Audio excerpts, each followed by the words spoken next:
Hello, everybody. This is Joseph Hasek, and welcome to the Fired Up Network. Welcome to the flagship show of the Fired Up Network, Fired Up Live. We're going to start a little bit earlier tonight. The Buffalo Bills Thursday Night Football starts at 8:15. We're going to have a good show for you, about 2 hours, 10, 15 minutes. And we're going to begin with the World Cup update. The coach, Carmen Asako, talks about day 12 in Qatar. 2 p.m. matchups. What a crazy day. Of course, earlier on, we did the World Cup update featuring Team Canada with Carmen and Giancarlo Lino. But right now, here is Carmen Asako. Hello, everybody. This is Joseph Hasek, and welcome to the Fired Up Network. Welcome to the flagship show of the Fired Up Network, Fired Up Live. Welcome to World Cup Update with the coach, Carmen Asako. We're not going to talk about Team Canada. For that, check out the other show. But we're going to talk about the 2 p.m. matchups that just finished off and what matches, what drama we had. At one time, Carm, believe it or not, Germany and Spain were out. We're out of the World Cup. Costa Rica and Japan. Japan, first of all, upsetting my country. I'm going to say my country because it's the Spanish and all that. Canada's my country, but Spain is also. Spain losing 2-1 to Japan, and Costa Rica leading Germany, and then Germany coming back and beating Costa Rica 4-2. But Germany is out. Spain is second. Spain plays Morocco. By the way, my family Spanish. We have Moroccan in our family. War this weekend, and also we have Japan playing Croatia. First, let's talk about Spain and Japan game. Go ahead, Carm.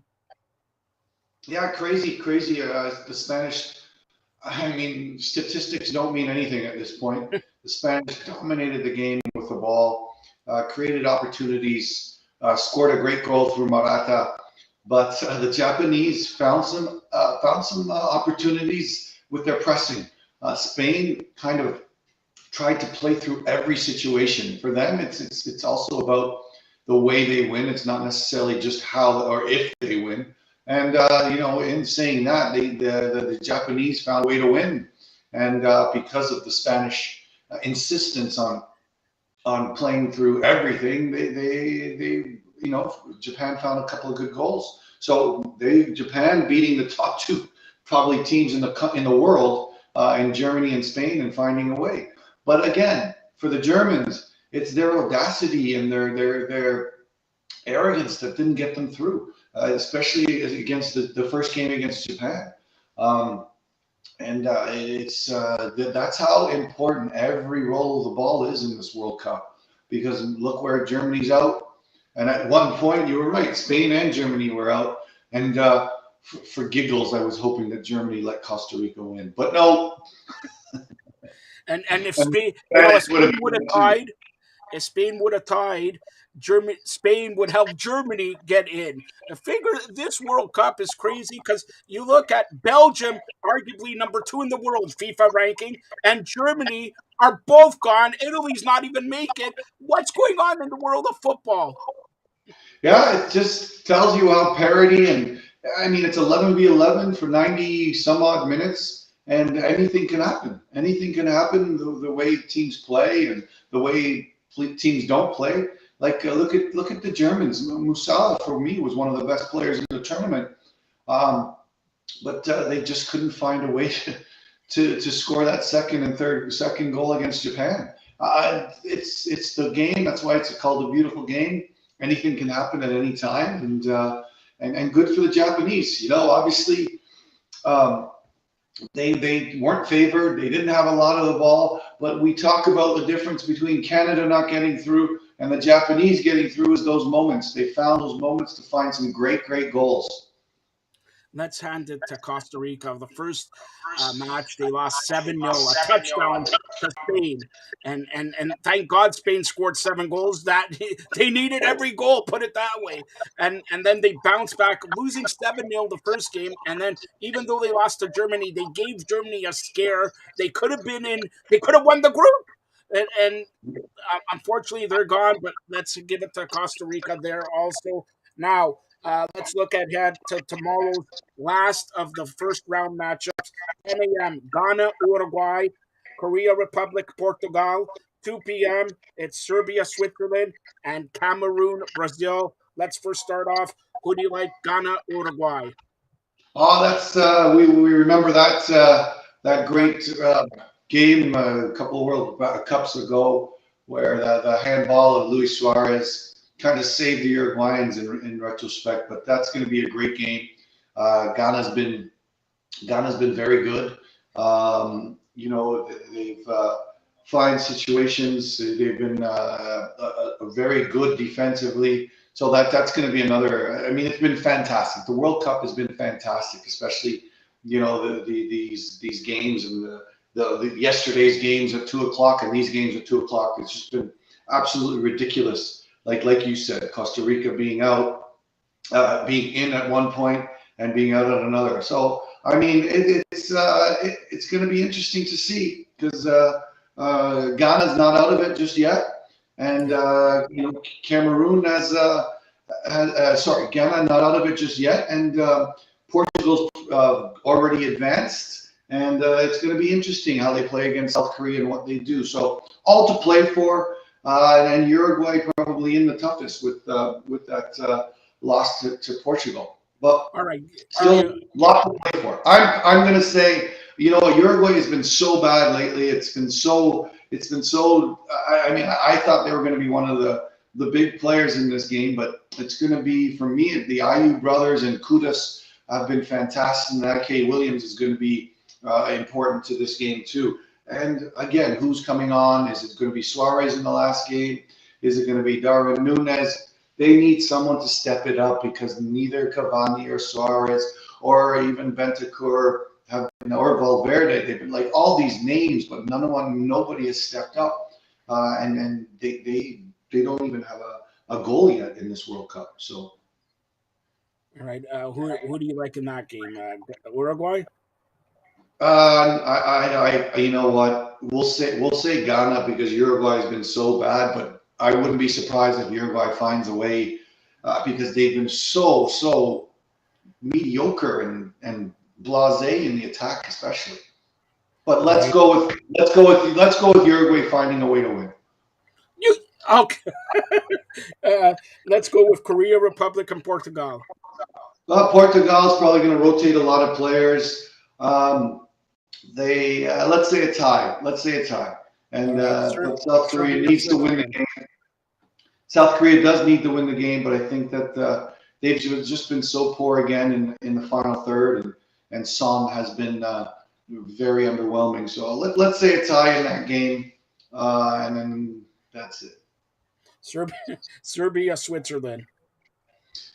Another, another. I mean, these two teams have been efficient, but somewhat boring. And we've talked about the Serbs' inability to keep the ball out of the net. 3-1 up against Cameroon, and it ended up tying the game.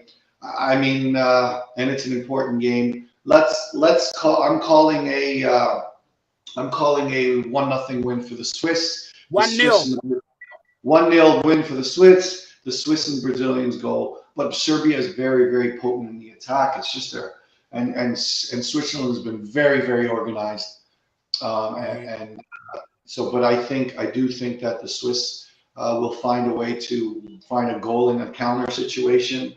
But the Serbs can be very dangerous. So this game could either be 1-0 Switzerland or 3-1 Serbia. But I'm saying Brazil and Switzerland go through. All right. And the last, since you said Brazil's home and cooled out, but I expect Cameroon. They're a fast team. You want to see football played fast? Watch this matchup, Cameroon Brazil. What do you say? I mean, I think again, Brazil will rotate a lot of players. You'll probably say Jesus. You'll probably see Rodrigo Martinelli. Those players, and Anthony get a better run. Casemiro needs a rest. But look who's going to replace Casemiro. It's going to be Fabinho. Look who's going to be replaced. Guillemars probably coming in. Thiago Silva probably gets a break, and Bremer comes in. This is a crazy, crazy deep team. So, and these guys are going to come and want to get proper minutes and win the game.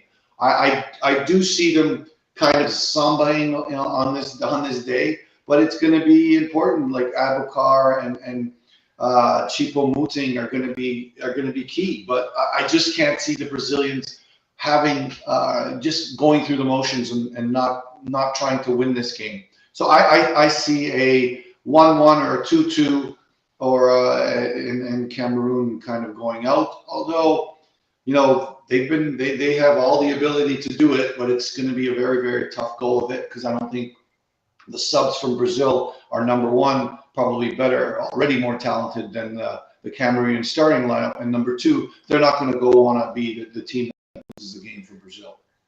All right, and after tomorrow, we start the round of 16. We'll get to that tomorrow, or the day after. But just coming across, it looks like Belgium has fired their coach. Carm, your thoughts on this? Belgium has just fired their coach. Yeah, I think Martinez probably, if you can't make a difference in your player selection with youth, I think Martinez should have been gone before this World Cup. Not that he did a fantastic job. I think he's a fantastic manager, but you could see that Belgium, not only were they old, they were getting old as far as their style of play, as far as their decision making, and they were very predictable. And this was an outcome of that. I thought Martinez should have been gone, but I do think he's the one who resigned. But and De Bruyne going on record saying that they're too old and they won't win it or won't advance was somewhat disappointing for what's going to be the captain of this team at the next time. All right, that's Carmen Asako. He'll be back later on tomorrow and throughout the round 16 here. It's just beginning. The World Cup is just beginning. And any, we did it before. I'll leave you with the final thoughts on Team Canada as we close it out day 12 here. Final thoughts on Team Canada. I mean, a lot of kind of feet, cloud, whatever it's called. People are getting on Alfonso Davies. People are getting on John Herdman. This is Alfonso Davies was just someone who wanted to take the responsibility of taking this nation on his shoulders. Did he do too much? For me, yes, he did. But it was his role, and he accepted the accountability and responsibility. Will he mature because of this? Absolutely. Do I think that he's a fantastic player? And am I proud of having someone like Alfonso Davies wear our Canadian shirt and represent us as our main leader? Absolutely. But he'll learn from this. He'll learn to trust his teammates a little more. He'll learn to understand that his role will be enough. And the likes of David and the likes of Tejan and the likes of Eustachio, these are big players. The likes of Tejan Buchanan, these are big players. And Alfonso Davies doesn't need to be the difference maker every single time. He needs to find his role. And it's obviously Herdman's responsibility to make sure that he understands his role. Like he did in the qualifying. He did some great things, and Herdman did some great things for him and putting him in positions to be successful. But Canada absolutely stopped criticizing Alfonso Davies, because he's a young man who represented a whole country. And we were the main person that did that. We were the main people that did that. We put that responsibility on him, not knowing a lot of people not knowing what soccer is, and I think that was unfair for us to do, unfair for the media to do, to put all that responsibility on Alfonso Davies. But Alfonso Davies will learn, will grow from this, and this will be a stronger Canadian team and a lot more mature Canadian team come 2026. Again, would I love to be represented? Is he our next captain, regardless if he's wearing the band? Yes, he is. Is he the face of Canadian soccer? Yes, he is. Does he have to accept responsibility and accountability? Absolutely, he does. But this is a young man, growing up, still has a lot of maturing to do. But, I'm proud to say that he's Canadian, and I'm proud to say that he was a big part of us making the World Cup, and he'll be a great leader for us in the future. All right, final question. Your buddy Marty Roberts wants to know, since this is Carmen Asako's nightly, weekly, or whatever picks here, There's Thursday night football. Thursday night football. The Buffalo Bills go into New England to take on the Patriots. I'm anxious on who's your pick in this one. Go ahead. I like Belichick and the Patriots in this one. They're usually All right, Carmen they're Asako will never be back on the Fired Up Network. All right, for that. All right, go ahead. Buffalo's favored by I 5 points. I have no rationale for this because everything I'm going to say is just talking out of my butt. But I like the Patriots because I know Bill Belichick and I don't like the Bills. That's why. Wait a minute. You know Bill Belichick? I do know Bill Belichick. How? Is there something that you want to tell me here or what? Come We on. shop at the same hoodie store. Do you know A Boogie with a hoodie? Do you know that famous rapper A Boogie with a hoodie? I guess not. No, All right.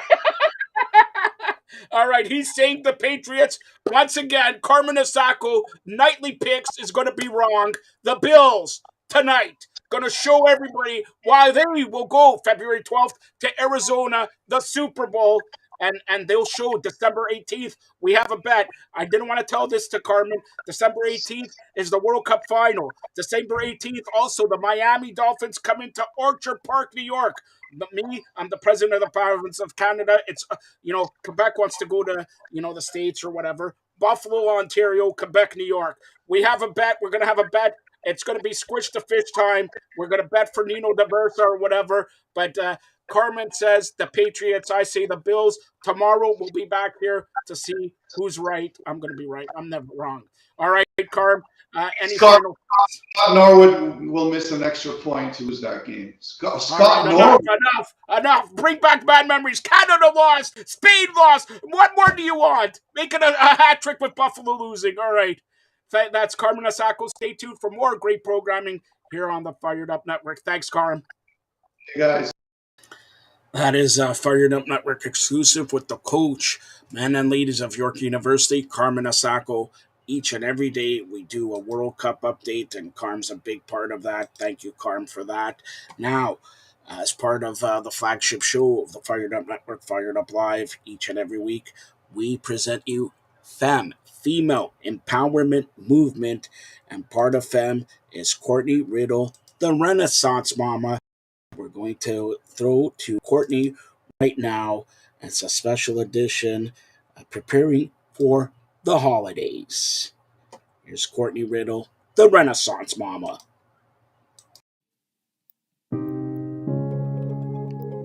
Hi, friends. I'm Courtney. I'm a performer, speaker, and a writer.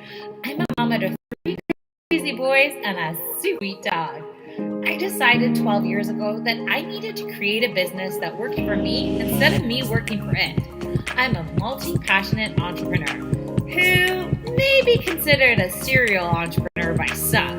But then I realized that all of my businesses focused on connection, community, and creating an incredible experience. I cannot wait to share with you how to make small but mighty changes in your life to affect your overall well-being and create a life and business you want to get up in the morning for. That's right, my friends. I am the Renaissance Mama.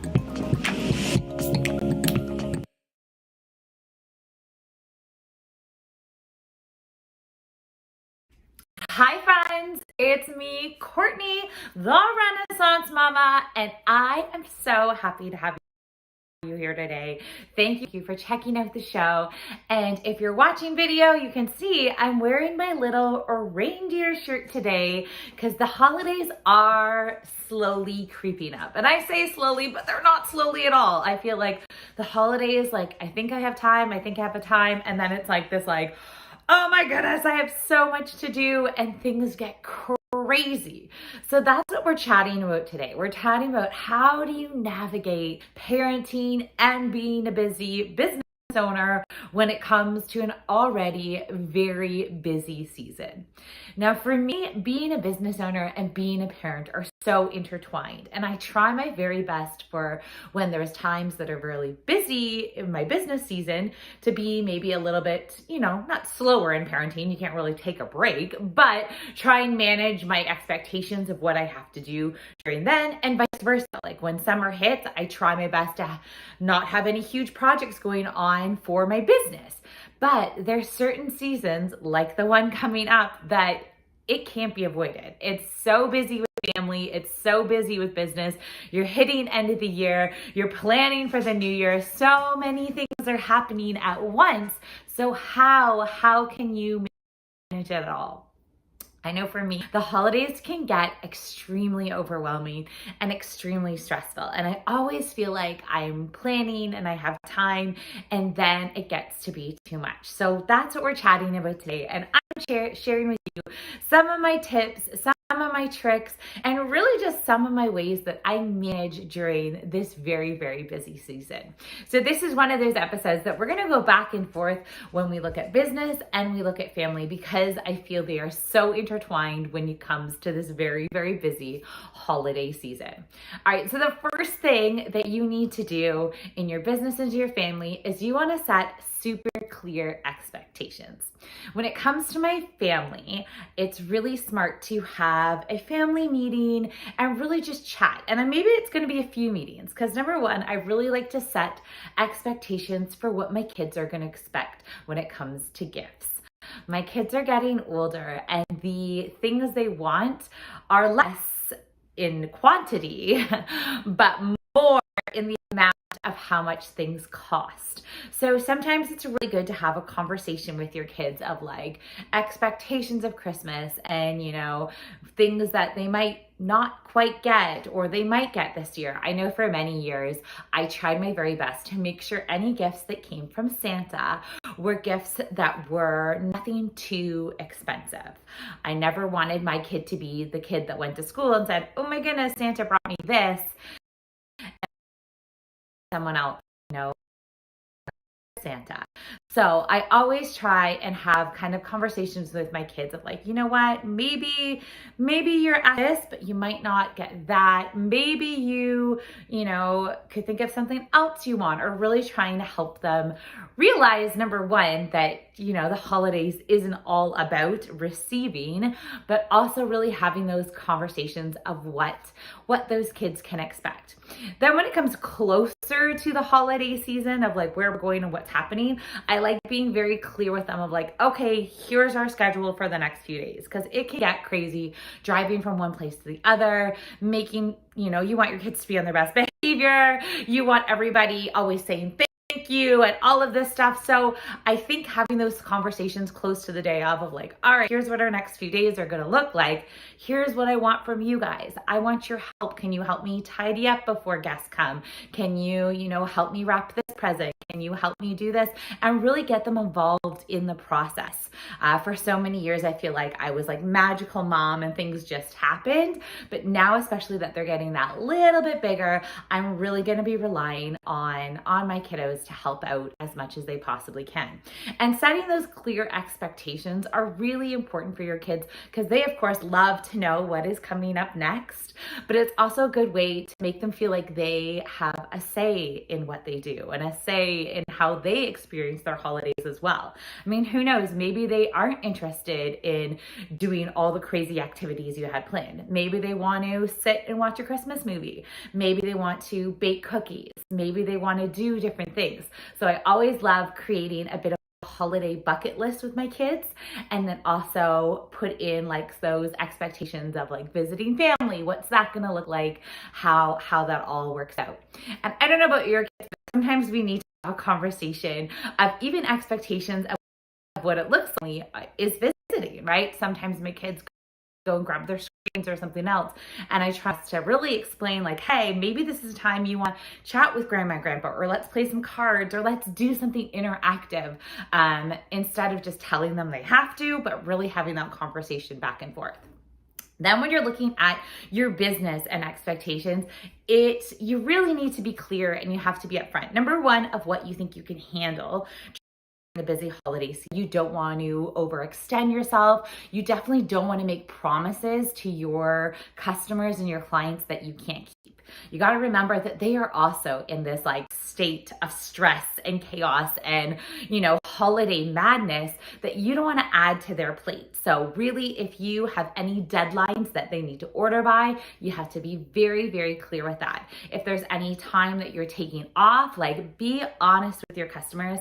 I think at the end of the day, they will really appreciate it. They understand that you want to spend time with your family as well, but the last thing you want is to really kind of, mess up somebody else's holidays because you can't handle it, or you've taken on too much, or you really just don't have the bandwidth. So setting super clear expectations of what your clients and customers can expect, I think is really important, and keeping that communication throughout the whole holiday season. I mean, I think we've all been there when we've ordered something online or thought we were going to get somebody's present and it didn't show up. Actually, one of my very, very favorite Christmas holiday memories, which I didn't know till years later, is my mom had ordered something. I think it was originally something about a Barbie.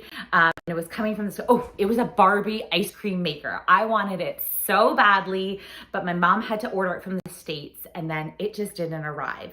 Well, that Christmas, she instead found this beautiful old vintage doll, like stroller, and she got this beautiful doll and she gave that to me. And to me, that's one of the gifts I actually remember more than anything. So she improvised, a gift wasn't happening, but I mean, we've all been there before where it's the opposite. You're waiting for a gift and it's not here.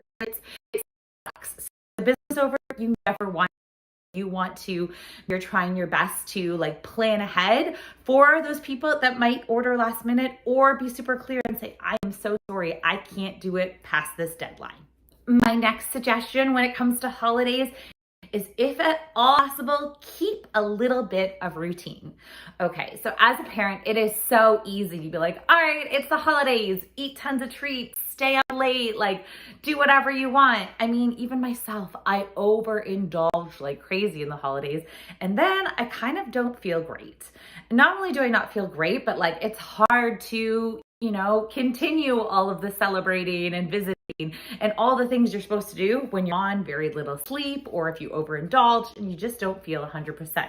So if there's any way you can keep your kids on a bit more of a routine, make sure they're eating pretty healthy, they're getting their sleep, and let them know, yes, I know it sucks sometimes to go to bed while there's still people visiting, but they'll still have time later. So really getting that out to the kids. I mean, I remember when my kids were little, there were some Christmas days that were just miserable because they stayed up way too late. They were whiny and tired, and it's just not fun for anybody. So trying to stay on that routine for yourself and for your family is so key.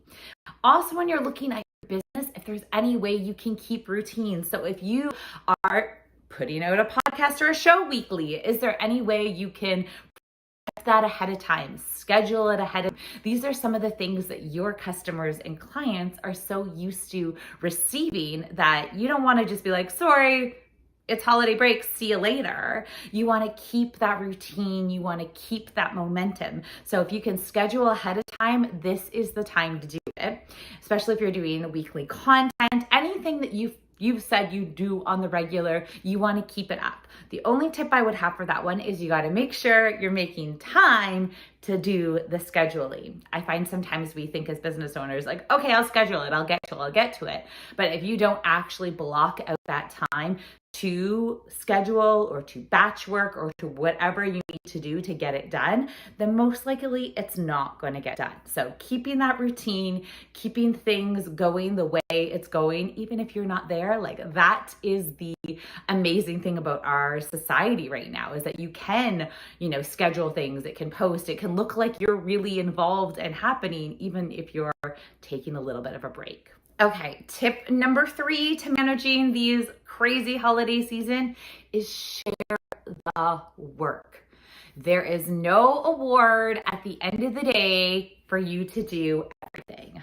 I know parents, especially moms, feel like we have to do all the things all the time, be perfect.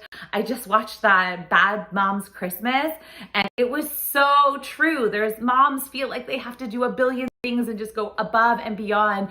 And there's no rule. There's nothing that says that out there. So really let your family know you need help in the work. First of all, nothing has to be perfect. Throw perfection out the door. It's gonna be what it's gonna be. But if there's any way you can ask for help, this is the time to do it. And that's when those setting clear expectations really helps. If you say to your family, listen, we're having X amount of people over, I need help tidying up, or I need this, or I need that, they're gonna say, yes, how can I help? If you've decided, and my family did this year, we're all like, hey, we don't want to spend this huge time making a big meal because then we don't get to have a conversation. We don't get to enjoy it. So with one of my in-laws family, we've decided we're going to do a big meal, but we're going to do it really early. So there's no need to add the appetizers or all the extras or all that stuff because we always eat way too many appetizers and then feel too full to eat the huge meal. But if we want the good meal, let's do it. Everyone's going to participate. Everyone's going to help out. It's going to happen early enough that we can clean up. It's going to be done, put away, and then we can enjoy and hang out and have a good time. So no one has to feel stressed about this big meal, and everybody, happening at the right time. And oh my goodness, it doesn't need to happen. Same with my side of the family. We've decided, you know what? Get rid of the meal. We don't need it. Once again, we always eat way too much. So everyone's just gonna bring a little bit of a potluck, some appetizers, some snacks. Like that's all you really need. If it's about visiting and having fun with your family and spending that time, that's what it needs to be about. So share the work, make adjustments, figure a way to get everyone involved and helping out, and then maybe it won't be as stressful. When it comes to your business, same deal, my friends. It's time to share the work. So maybe this is the time to spend a little bit of money on a virtual assistant.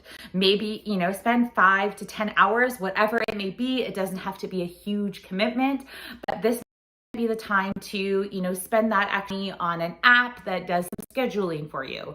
Maybe this is a time for you to repurpose content. You don't need to make all this huge new content if you know you're going to be busy, if you know you're going to, be wanting to spend time with your family. Make it the work is spread out. You don't want to be stuck just you doing absolutely everything. I mean, nothing is worse when you're trying to spend time with your family and you're like, oh my goodness, I forgot to send that last email, or oh my goodness, I have to go do this, I have to go to that. It takes you out of the action and spending time with your family and friends. I also think sharing the work is so key because eventually you want to be able to not just be a one-person show. You want to bring people onto your team. You want to, explore what that may look like.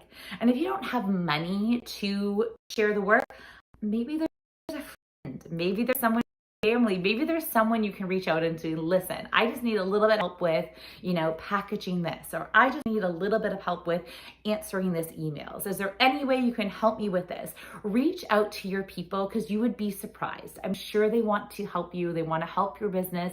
They want to take some of that workload from you so they can enjoy the time with you during this holiday season. All right, my next tip to avoid some of this crazy holiday stress and chaos is make it easy. If there is a shortcut, this is the time to take it. Like, do it. And you don't need to make the gravy from scratch. Like, use a package. If you're gonna bake a cake, use a box. Like, once again, no one's giving you an award at the end of the day for doing all the things. And most of the time, people either don't know or don't care. They just want to spend time with you.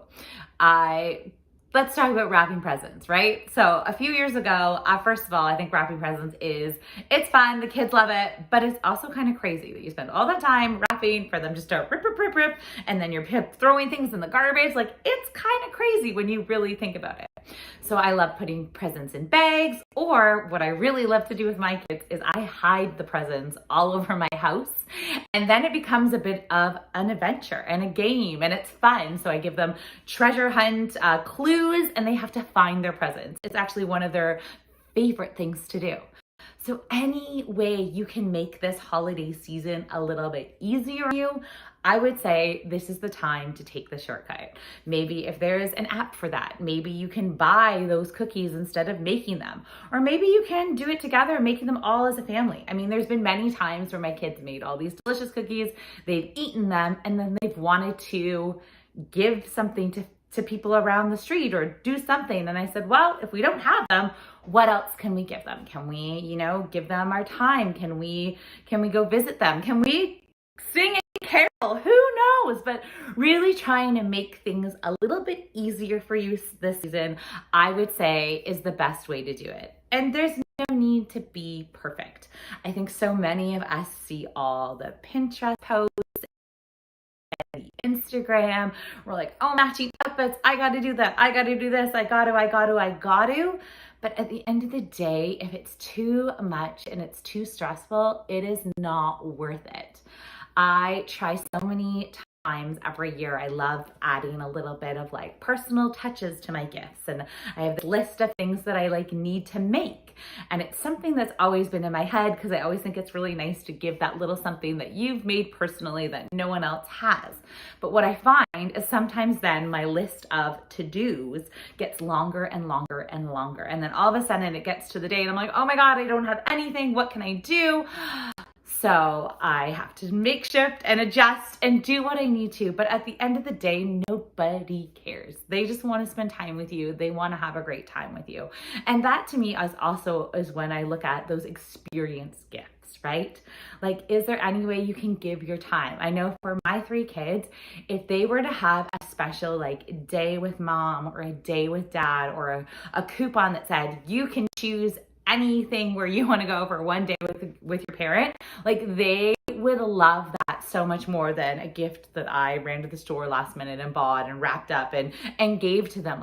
They would like all those things better. So if there's a way you can make it easy for you, this is the time to do it. Same thing when it comes for your business.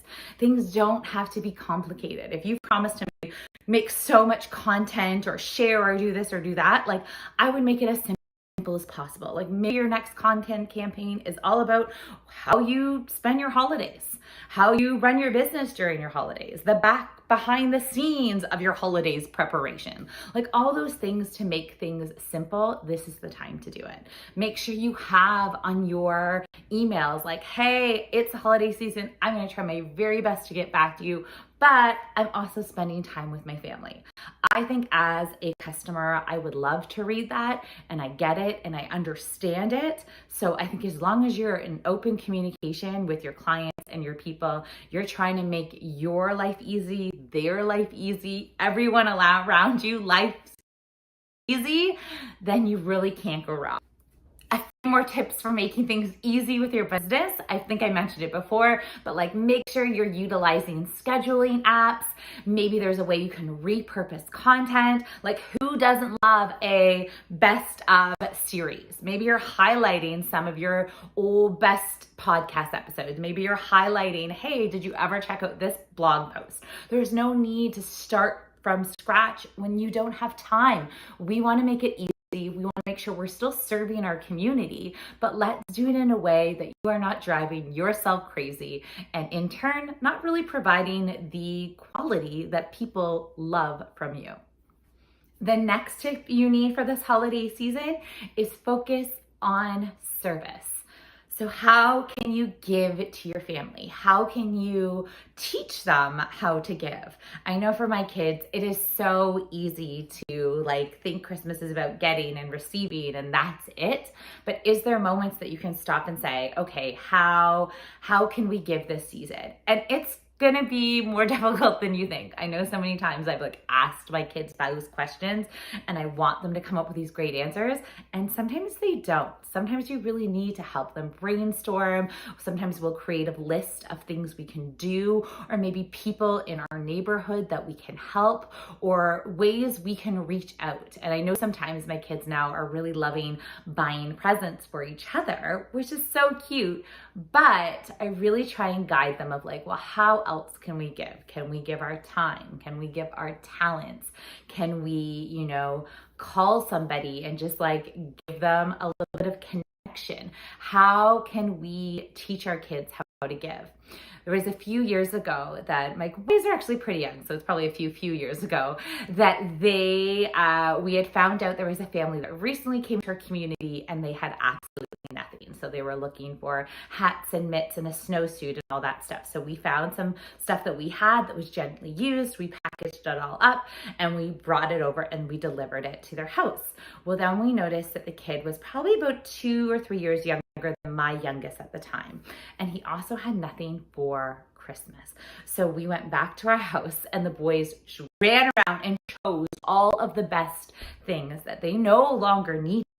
And same thing, we packaged it all up, put them in, and we went to this house again and gave them all these things. And my kids were so excited to give and to see this little child's face just light up and their family's face just light up because we were able to give them something. And it didn't cost us anything. It didn't cost us time. It cost us a little effort, nothing. So if there's ways you can really chat with your kids and get them brainstorming and get them figuring out how they can this season, I think that lesson here in life is so important. But I also think you really need to have them involved in the conversation. My husband's like, let's just go tell them how to do this and that. I'm like, no. You need them to come to that conclusion. You need them to really buy into it. You need them to want to be a part of it. Another thing we did one year, which was really cute, is there is a senior center close by that was almost doing like adopt a grandparent. So you can write them Christmas cards, or you can pop in and say hello and give a little, a candy cane and just have that communication with them. And we kind of did that, or we went in a few times and like sung when the kids were really cute and little. But if there's ways you can reach out to your community and give and teach your kids how important it is to give this time of season, then I think that is a wonderful, wonderful thing to do. I have a friend of mine that every December she has a box, and each day the kids have to go around the house and find something that they can donate or something that they can do and something that they can give. So instead of an advent calendar of opening up a chocolate every day, which I really don't need, trust me, but they learned every day of like, okay, what can we do? What can we give? How can we give to someone else?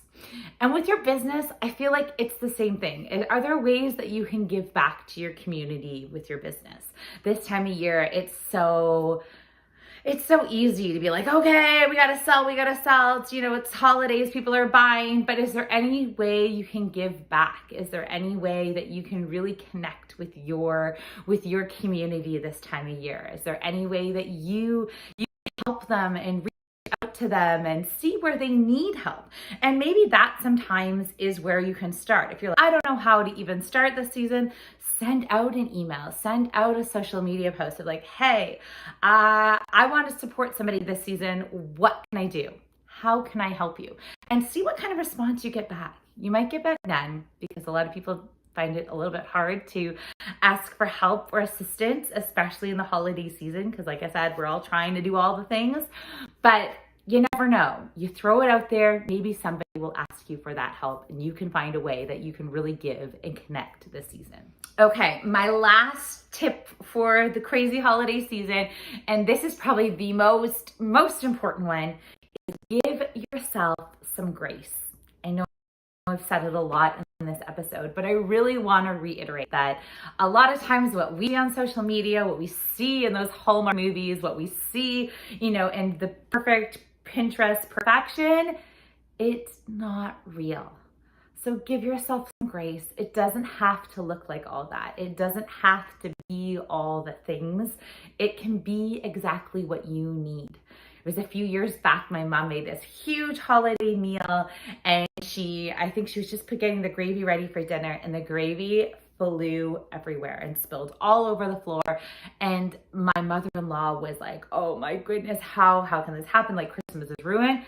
And my mom says, oh, and grabbed some paper towel and cleaned it up and kept on going, because she knew at the end of the day, the gravy wasn't the meal. She knew at the end of the day, it was about spending time with everybody and really connecting with everyone. So give yourself grace. If things aren't 100% perfect, it's fine. That's not what this is supposed to be about. With your business, the same thing. Give yourself grace. Be very honest with your people. Like, this is what I'm doing. This is how I'm trying to do it. I'm trying my best. I want the best for you. And really just keep all that communication open. Try to do your best, but know at the end of the day, looking after yourself and your family, that's what's going to make it memorable this holiday season. That's what's going to bring back the joy. That's going to take away the stress. And maybe just all together as a society, we can start thinking like, let's not give a billion presents. Let's not need to do all the things. Maybe you need to be the voice to have that conversation in your family and say, you know what? That big dinner doesn't work for me at all anymore. Why don't we try this instead? Like, hey, I know we've always give each other these gifts that we really don't really need. But this year we don't. We donate that money somewhere else. So have those conversations, be open, be honest, give yourself grace, let people know how you're feeling. If things are getting to be too much, let them know that. I think I would appreciate that so much more. There's been so many times that, like, if family's coming over, I'm just going to say, hey, listen, the house is not clean. It's not. You don't have to wear nice clothes today. You want to wear your PJs? I actually would prefer. I actually love when my family shows up, comes to visit, and we're always and messy hair, because that to me is like, that's family. That's what we're all about. We're not trying to be flashy and anything else. All right, friends. Well, thank you so much for joining this episode. And I hope you're getting a really preppy season. I love the holidays. Don't get me wrong. I just want you to have best holidays you can. Hop on therenaissancemama.com. Continue this conversation. I want to hear from you. What is your best tip for the holiday season? How do you get through?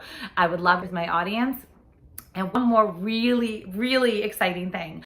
I have a new program coming out. So especially if you're thinking about a gift for a family, used for kids 4 to 8 to 10 years old, this program is all about learning musical theater at home with their adults. So it's a great experience gift. It's very affordable.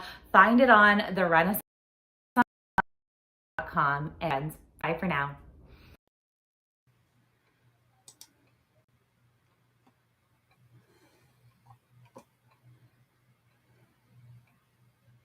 Thank you to Courtney Riddle, the Renaissance Mama, part of female empowerment movement, which is part of the Fired Up Network here on the flagship show of the Fired Up Network, Fired Up Live.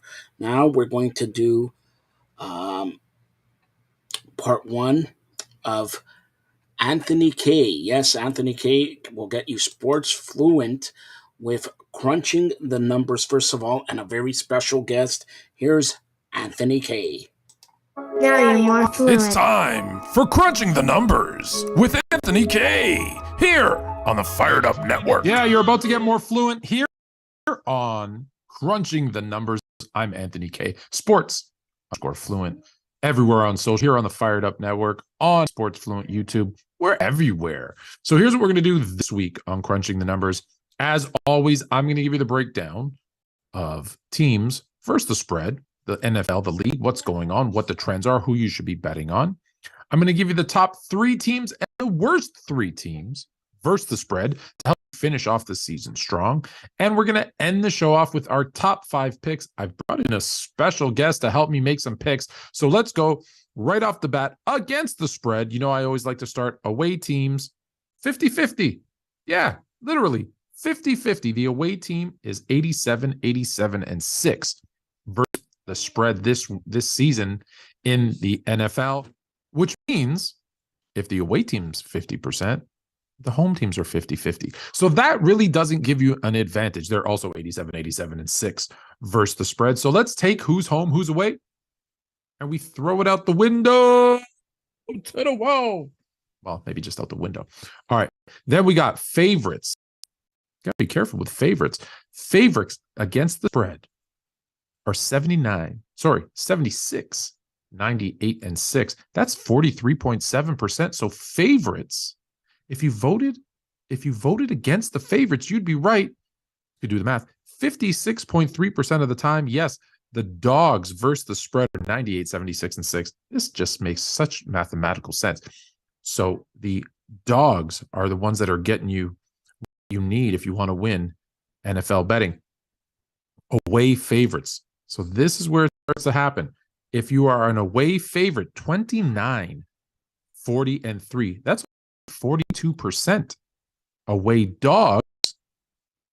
dogs like this one because it's 55.24%. Bet some away dogs. They're 58, 47, and 3 gives you a 55% chance of getting that one right. Home favorites, 44%. Home favorites, they're not working against the spread. Again, keep in mind, this is against the spread. Home dogs, 58%. That is the one I bet the most. That is my strategy a little bit. 58% of home dogs are hitting it against the spread. And just as a comparison, home dogs straight up, 35%. So they're keeping it close. They're just not winning the games. Only 35% of home dogs actually win the game. So kind of keep that in mind. But let me tell you about some of the teams that are doing well. And this is actually very surprising to me. So versus the spread, so against the spread, the top 3 teams in the league, it's a tie. The Tennessee Titans, the New York Giants, and the Cincinnati Bengals, all 72.7% versus the spread. The teams you want to stay away from, I don't know that it's a surprise. I'm going to give a bonus to my Chicago Bears, who are 6th from the back. But the top 3 worst teams against the spread, Tampa Bay at 30%, Denver at 27.3%, and the Los Angeles Rams. No surprise there. They stink this year, and they're getting worse. The Super Bowl champs not living up to the hype, 22.2%, 2-7-2 versus the spread this year. So let's get into our picks. We're bringing in a special guest. All right, so those are the stats. That is what to look for when you're looking at your NFL teams versus the spread. We gave you all the categories at home, on the road, dogs, favorites, etc. And as you can see, we brought in a special guest. Yes, it's the football expert, Fluent R. Are you ready to make your picks? Yeah. All right, you're ready. Here we go. Fluent Kids making its first appearance here. Here we go. We're going to start with the Thursday nighter. We have the Buffalo Bills going to New England. The Bills are 5-point favorites. Who do you got? The Buffalo Bills or the New England Patriots? Patriots. The Patriots. Now, if you pay attention earlier, home dog win over 60% of those games. That's a good pick. Here we go. Game number 2. This one is a personal favorite of mine. Don't let my favorite team fool you. Make the right pick here. The Green Bay Packers, coming off a big loss, going into Chicago to play the Bears. Packers, 3-point favorites. You got the Green Bay Packers or the Chicago Bears? I'm going to say the Green Packers. You've got the Green Bay Packers? You might not be my daughter for very long. I'm just kidding. Here we go. All right, third game. We got 5 picks.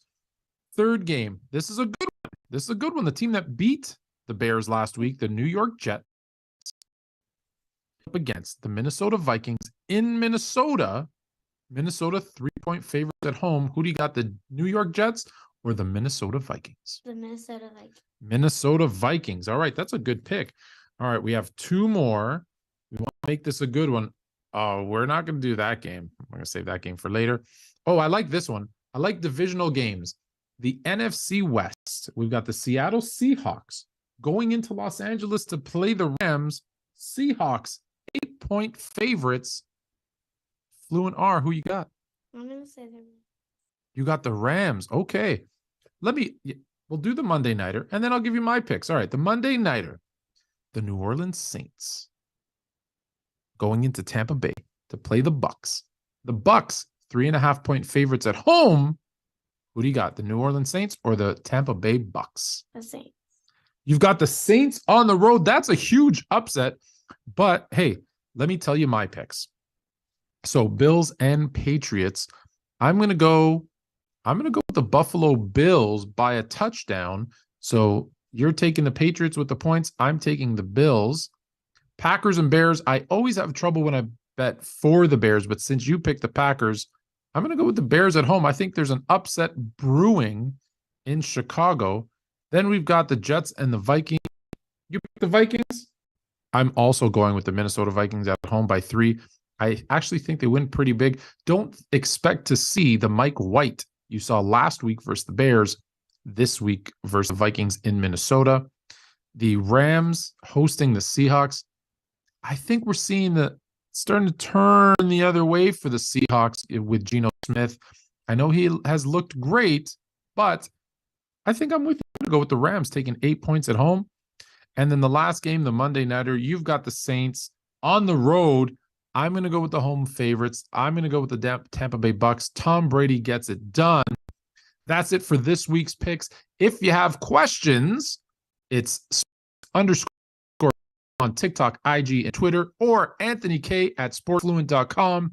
But until next week, tell them now they're more fluent. No, you're more fluent. More fluent. Thank you, Anthony K, and special guest. We're really fluent kids. Something could take off there, all right? Anthony, we will be back to close out the show, making a little bit of change. Anthony was going to go back to back, but to close out the show, the Fantasy Grill with the Fantasy Gods! The Fantasy Gods are going to close out the show with Anthony K. But right now, another episode of Untouchables. Yes, Derek Bowles, and Derek has brought in some great people thus far, and he's going to have some more guests, big name guests coming on very, very, very soon. But now I present the latest edition of Untouchables. You got to hear this one. Great story. Ben Davis, a really good friend of mine. It's a pleasure to have you on the podcast today. How are you doing? I'm doing great. Thanks. It's so good to be here with you, Derek. You know, we have such a long history with I. We've done so many things together, and I'm excited to hear about what you have going on right now. As you know, this podcast is really about overcoming challenges, dealing with adversity, and being better and doing more. So just really quick, tell us a little bit about you. Tell us a little bit about you, your family, your life before we get into the topic. Okay. Well, I am from the state of Idaho. I went to Idaho State University. That's where we first met, of course. And I work for a large financial institution here in Idaho by day. And then my hobby is Entrepreneurs Against Poverty, Entropov. It's a charity. You see the name right here on my chest. And we love giving startup grants to entrepreneurs in impoverished nations to help them start a business that helps their family grow. I just got back from my first trip to Africa in August, going out there to visit some of the new friends I'd made and helped start businesses with. And it was just incredible, so much fun.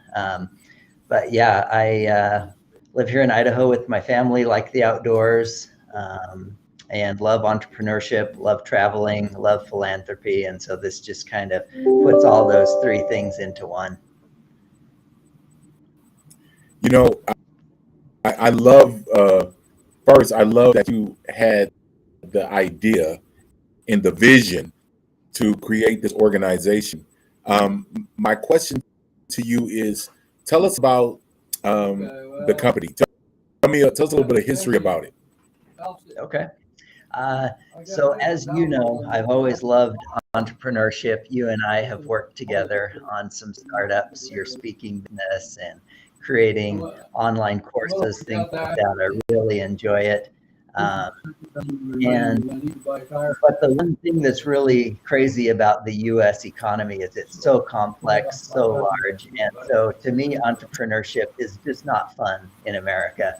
But in Africa, great. $1,000 is plenty to start up an egg farm, a food cart, let's see, a rice business, a cosmetology salon. These are all things that I helped people start just this last August. And so I really enjoyed the entrepreneurship piece. And gradually, I started focusing my volunteer efforts more and more on international efforts. And which led me to meet a young lady named Dalise Brooks, who lives in South Africa. She is a college-educated woman who... Can you hear okay? Yeah, I can hear. Okay. So I met this young... Yeah, I'm just hearing other people talking. Oh, now it went quiet. Okay. Here.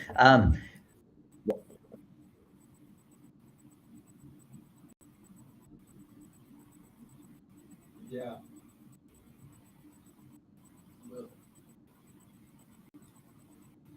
You still there, Derek? Okay. Yeah, I'm here. I'm here. Okay. So how Intrapov got started is I, as you know, love to help entrepreneurs. So I met a senior in the university at BYU, Idaho, named Dalise Brooks. And I found out she's actually a refugee who had to leave Malawi and went to South Africa. So she's living in Cape Town. And her work permit had expired. And the South African government during the pandemic was pretty much shut down. They weren't renewing work visas. So she had no means to live on. She was bouncing from sketchy apartment to sketchy apartment and just had no way to live. But she was so smart and had just some brilliant ideas. So I started helping her out. And eventually, there was like a turning point in my life that happened one day while we were in the middle of trying to figure out how to make her successful. We had a few business ideas that failed along the way. And I remember sitting one day watching the World Series, and I had my feet up on the ottoman and I was eating a snack, and the game started going not really very well for my team. And I was getting frustrated, and I just thought to myself, what the hell am I doing here? My friend doesn't have a safe place to live, doesn't have any employment opportunities. So I shut the TV off, threw the remote down, got up, and I went to my laptop and got to work. And it was at that time that God, the universe, revealed what she needed to do, which was to be a virtual assistant on a freelance website called Fiverr. And so I just went to work pounding out some ideas. We got her registered on there, and I spent about $300-400 is all buying freelance gigs from her to do different things like schedule meetings, create digital presentations, just things that virtual assistants do. And it taught the Fiverr algorithm that, hey, she is the real deal. We're going to make some money if we put her at the top of the search results when we are trying to promote our freelancers. And it took off, and she was able to make a living, pay her rent, get into a nice apartment where the landlord was decent and the neighbors weren't sketchy. And eventually she got hired full-time by an American company to be a virtual assistant. And it was just a turnaround moment for me. And it reminded me of a quote. I'd love to share this quote. It's from the book. Absolutely. Yeah, it's from the book Fight Club by Chuck Palahniuk. And he's talking about how he like everyone else, I had become a slave to the IKEA nesting instinct. I even wondered what kind of dining set defines me as a person. He said, I'd become a consumer, not a person. I was trapped in a lifestyle obsession. Poverty didn't concern me. What concerned me were celebrity magazines, television with 500 channels, some guy's name on my underwear. Advertising had me chasing stuff and buying stuff I didn't need. And so I realized, Wow. the poverty. Hold on, let me stop you, Ben. Let me stop you because that's so powerful what you just shared. I mean, that's a very powerful quote, and that means that you've changed your mindset. Yeah, absolutely. Poverty should concern me more than the World Series, more than how I decorate my home. And there are still nights when I lay awake at night, wondering how I can help Julie Fisher. Melissa's cosmetology serves to make more money, and that's a thing. I think it should be that way. Well, first and foremost, I'm super excited because what you're doing has a global reach, and your vision, your mindset, and your work ethic is powerful. Let's talk about a couple photos that you may have taken when you were in Africa. Let's take a look. Okay.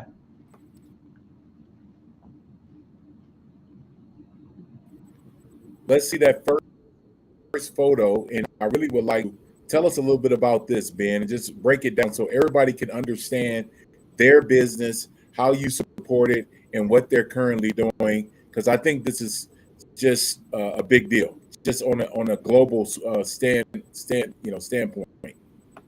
Okay, yeah, thanks, Derek. So that picture is our grant award recipients at our April Shark Pond event. So we have quarterly events where I will hit up all my friends and business colleagues to see who wants to be a sponsor, like a guest judge on Shark Tank, but it's more friendly. So we each bring $1,000 and we hear pitches from different entrepreneurs. Mostly we've been working in Ghana because I have a good friend named Prince Mensah who actually teaches an entrepreneurship class for free to people and gets them prepared. They write business plans and send them to me. Okay. And then we take the best ones and let them appear on the show. So that picture, if you want to show it again, is of our 5 recipients in April that won $1,000 grants each. And so we got them set up, and I went over to Ghana and went to their locations to see how their businesses were doing. And it was just incredible. Wow, that's so exciting. And I love what you said, earlier about, providing them resources, which is American money. But when it goes to African money, there's a changeover, right? Isn't there a change in the value? Can you speak to that for a second? Yeah, the dollar, as you know, is really strong right now. And they live on so much less than Americans do that the dollar goes a long way there.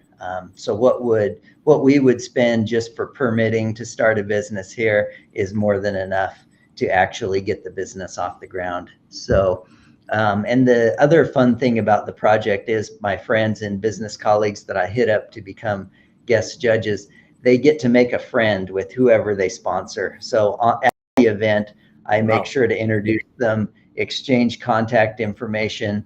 And the world is so small now. We do the events over Zoom, so you can be literally anywhere in the world. And the best part of any of my days is when my phone pings, and on WhatsApp, the free international text and calling app, I get a picture from someone I love in Africa sharing a success from their business that day, or sending me a picture of them with kids. Well, and I love that. I love saying, because it's not just about the entrepreneur side, which you're providing resources, but you're also being a networking opportunity so relationships can be built in the U.S. and in South Africa, which is a really big deal because, like you said before, our world has changed. It's a little bit different now. I'm interested in hearing your perspective on show me another photo, and then let's talk about this next photo. Okay. Yeah, while that photo is loading up, one of the fun things that I said to someone I knew from another NGO, another charity organization, we were talking about people that they know that I knew. And I said, oh yeah, I know so-and-so. And she's like, oh, have you been to Africa? And this was before I'd been there. And I was like, no. And she's like, oh, you mean you met them over Zoom? And I'm like, yeah, you don't have to physically be in the same Right. places Right. to be their friend and to know them. So absolutely. Yeah, but yeah, go ahead and throw that picture back up there. That is George. So he is probably our youngest entrepreneur that we have helped. He's 20, and he volunteered for 3 months at a friend's poultry farm to learn how to raise the chicks and keep them healthy and make sure they're laying efficiently. So he did a 3-month volunteer service there. And then he was one of our grant recipients in January, so very early in this year. And he took his $1,000 grant and went and bought 300 small chicks and the feed and everything they needed, the vitamins, and raised them to be laying hens. He only lost a handful of the chicks, which is amazing in itself. Wow. And now they're laying at like a 96% efficiency rate, and he is making more than enough money to support he and his family. Because in Ghana, surprisingly, they import the vast majority of their food, even though they have such fertile farmland. The for farming and agriculture is behind, so they import a lot, and so there is more demand for eggs than anyone could ever satisfy. So it's a great business. Wow, and that sounds like it was a very ingenious idea to produce eggs where I'm sure everybody's had all type of breakfast, lunch, dinner. They're putting eggs and everything, and I'm sure it's a great revenue generator for him and for his family. And so that's very exciting. That's exciting. Yeah, he does a really good job. Ask you this, first and foremost.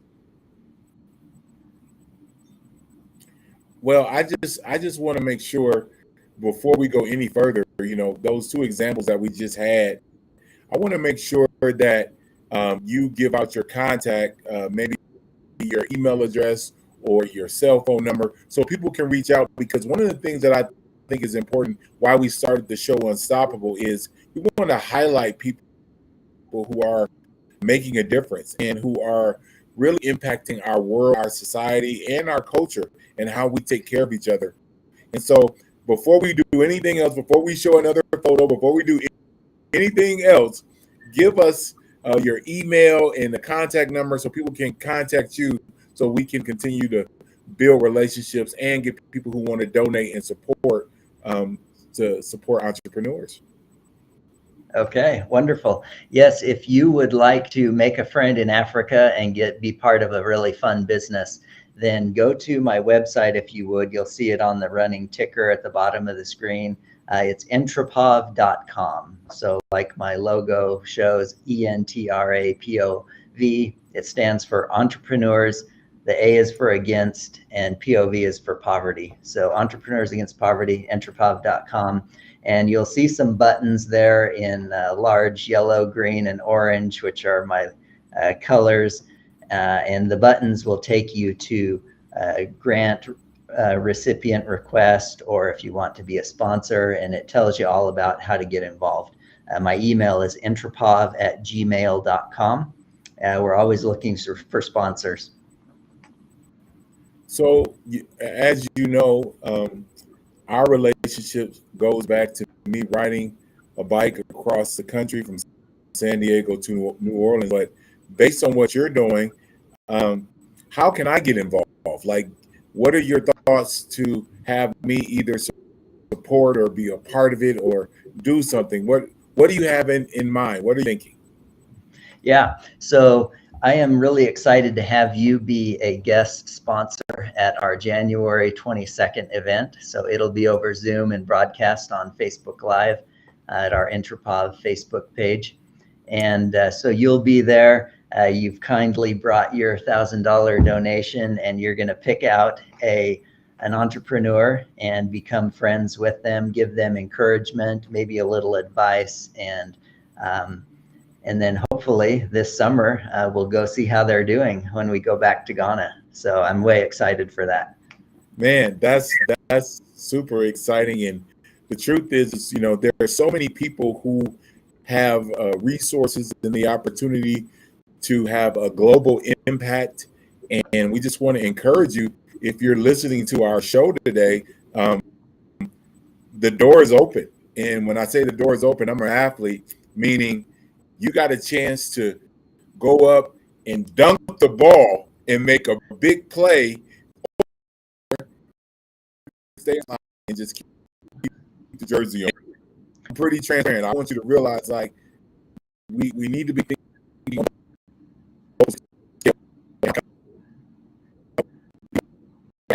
resources, the same opportunities, and the same technology and infrastructure that we have in the United States. Stop that for a second. I would like to just take a look, and you can tell me what's the next photo, and I really want you to break down this next photo and really explain what's happening, because I want everybody to get a feel for the history of this photo. Okay, so on the right there, it's showing Julie of Julie's Rice. So she has a business where she delivers rice through the neighborhoods using what I call the truck business model. So on top of the car, she has mounted a big speaker and a recorded local rice. She's one of the few who has a car, so she will drive to the rice fields 2-3 hours with rice, and then bring it back and put it into individual packaging. And then she drives slowly through the neighborhoods, and with her pay system announces she's there, and people come out and buy their week's worth of rice, so they don't have to either walk or take a bus ride to buy their heavy rice at the store several miles away.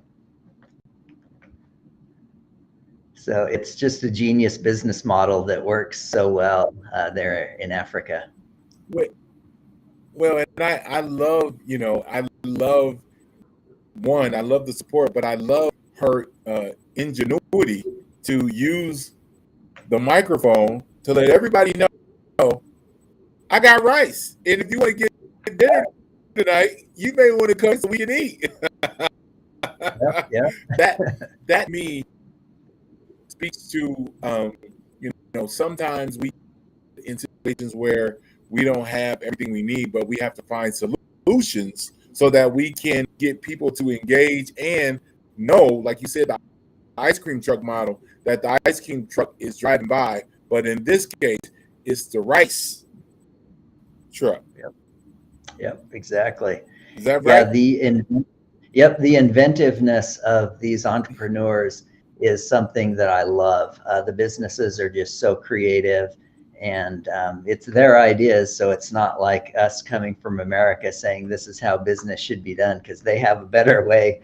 They know that the people are so smart that I work with. They just need a little hand up, and then they take off from there. Man, that's powerful. And it's interesting because you showed the first photo, you showed the guy, you said, was it 15 chicks that he purchased, or was it 25? 300, and he lost only 5, raising them to maturity 5 months later. Wow. See, you see how small my mind is? I thought it was 25. It was 300, and he only lost 5.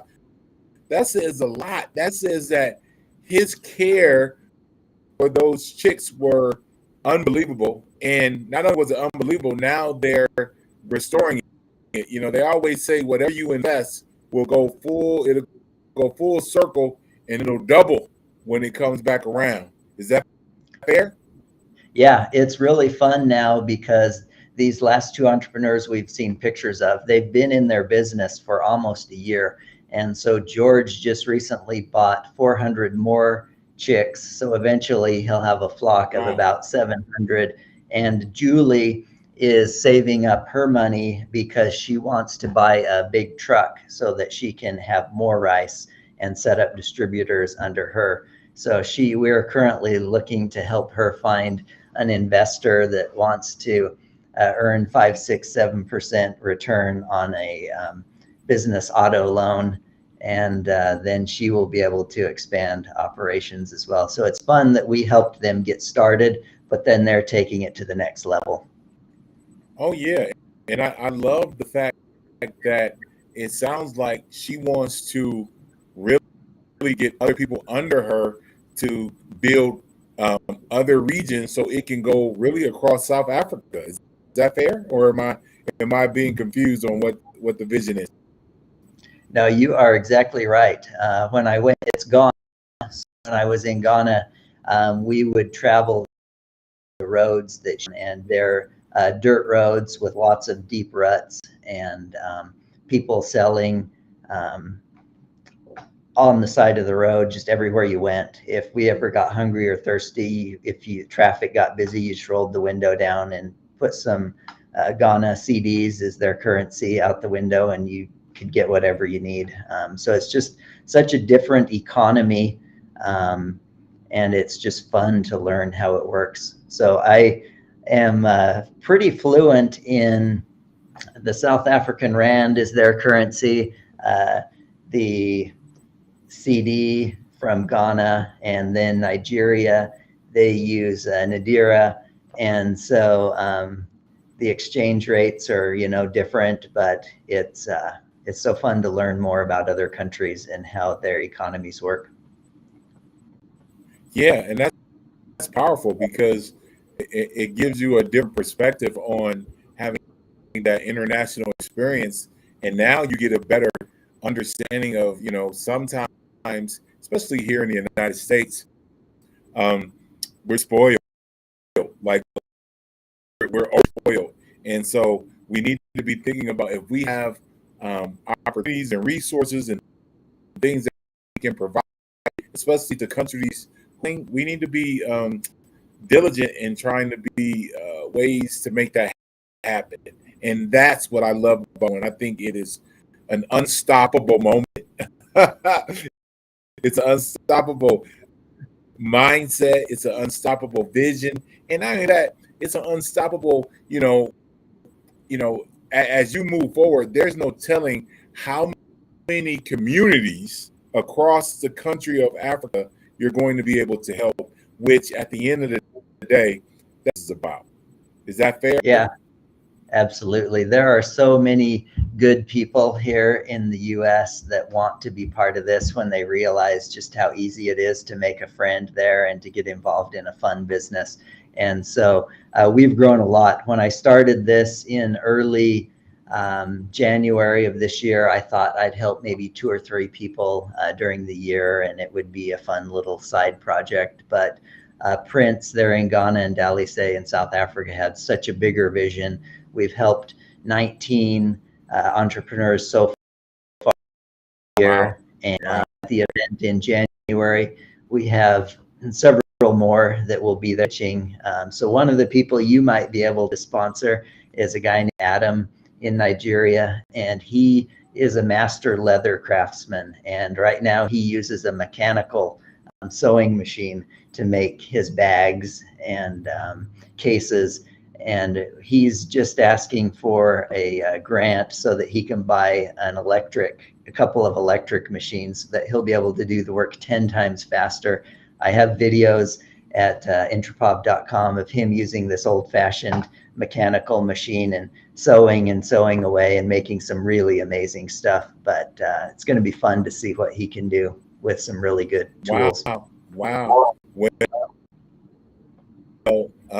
I'm interested in doing some more reasons, like a guy that not only I can support, but I may want to get a jacket or a hat or something from him if he can create something like that. But yeah, man, I'm always excited, and I want to talk about something else. So let's talk a little bit about the exchange rate or the revenue. Meaning, like, I know the American dollar is at a high level. So when we look at the exchange rate in South Africa, and what they need to have a life, have transportation, have a job, generate revenue, support their family. Can you kind of break that down so everybody can get a better feel? Because for me, you know, I travel, like, you know, I've been to Taiwan, I've been to Japan, I've been to Australia, but I've never been to South Africa. And there's education that can happen in our show right now. Yeah, absolutely. So the people that I have been working mostly with in a city called Ashaiman, they typically live on $300 to $400, maybe $500 a month max total is what they're living. And their homes do have electricity and some running water. Of course, like I said, all the streets are dirt, but they live very humbly, but they're very happy, very grateful for everything they have. And so you can imagine how much a $1,000 grant will do if you're used to living on $300 a month. It's big. It's very big. And if you think the US inflation is bad, oh man, it's so much worse in Africa right now. Because of course we impact the whole world. The US dollar is the global currency. And so when we have inflation, they feel it even worse in Africa. Wow. And so, you know, you say they feel it even worse. So does that impact gas and you know, food and things being purchased on a day-to-day basis? Is that part of it? Yep. Fuel is very expensive there, and housing is something that there's a huge shortage of, especially in, you know, South Africa, Cape Town, and then in Ghana, the suburbs of Accra. We're one of the things that Prince is working on that's really a fun idea is what's called SIP housing. They're structured insulated panels. And so right now he is looking for an investor that wants to go and build 2-bedroom houses for $20,000 total, and they can be assembled in a week with relatively unskilled laborers and no heavy equipment.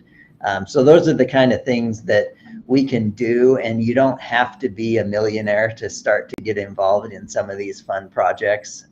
If we can find Prince an investor that's willing to put up $20,000 to build a model home there in Ghana, I'll be on the next plane I can get over there to help build it and take you with me, Derek. But those are the kind of fun things that we can do now that the world is so small and so connected, and make a difference and have some amazing friendships around the world. Absolutely. No, and I think that's powerful, and I love you know, your commitment and your dedication. And again, obviously, you know, we haven't talked about faith yet, and I want to spend a little bit of time talking about faith, and because as you know, I always try to tell my story about all of the health challenges that I've experienced, and here I am smiling, letting you know that I'm still going. And you know, I want you to talk a little bit about your faith in being able to start this nonprofit organization, and even though you weren't sure what was going to happen, I want you to kind of break it down so people who are tuning in and watching the show can get a better feel how important it is to have faith. Yeah, God has very much been a part of this journey. Prince and Dalise and I often pray about decisions that we're making. In early January of this year, when we first kicked this off, like I said, I thought it was going to be small, but I've said to my wife before, the doors keep flying open and I have no choice but to walk through. And that's why this thing is growing so fast, because God is moving people to become sponsors, to want to get involved, and just making the path. So there's no telling where this is going to go, because it's so scalable. All you need is an American with $1,000 and a good heart, and they're going to make a friend and do amazing things. So yeah, God has been very much a part of this, and he's opening the doors, and there's no way this would be growing as fast as it is if he wasn't part of that.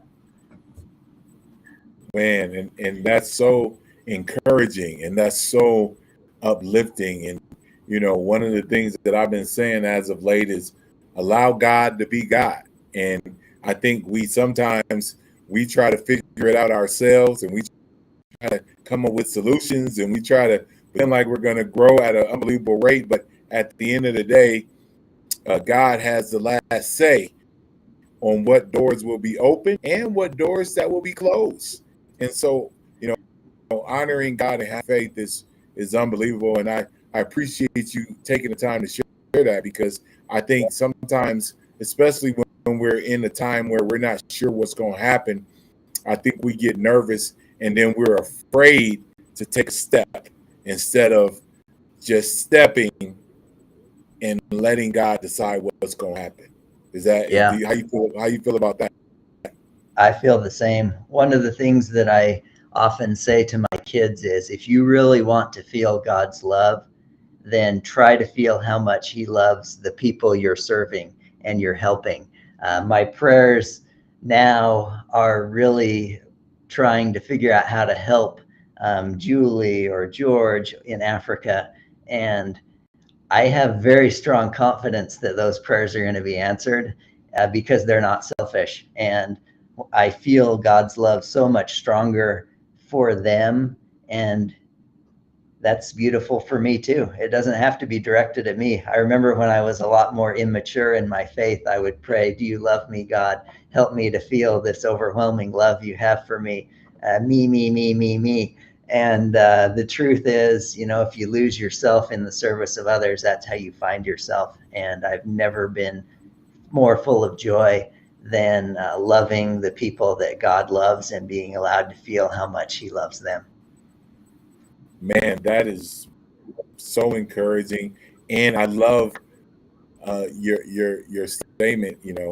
Sometimes we get in this situation where all we can think about is ourselves, and the truth is we probably have more gifts than we know. And if we compare it to third world countries, or people in South Africa or Taiwan or wherever, sometimes we're just taken care of at a very high level when we could be being a servant and helping, which is the biggest thing that we can do, right? I think we both agree on that. Yeah, this is the cure for all first world problems. I like to do first world problem cartoons and jokes on my social media. And one of the ones that really cracked me up during the pandemic was two rich guys standing out on a balcony with cocktails saying, "Oh, I can't wait till this is all over." And, it's, right. We have so much. Oh yeah, absolutely. And again, and do we have another photo that we can take a look at? Is there another photo that you shared so we can talk a little bit about that for a second? Yes, there is.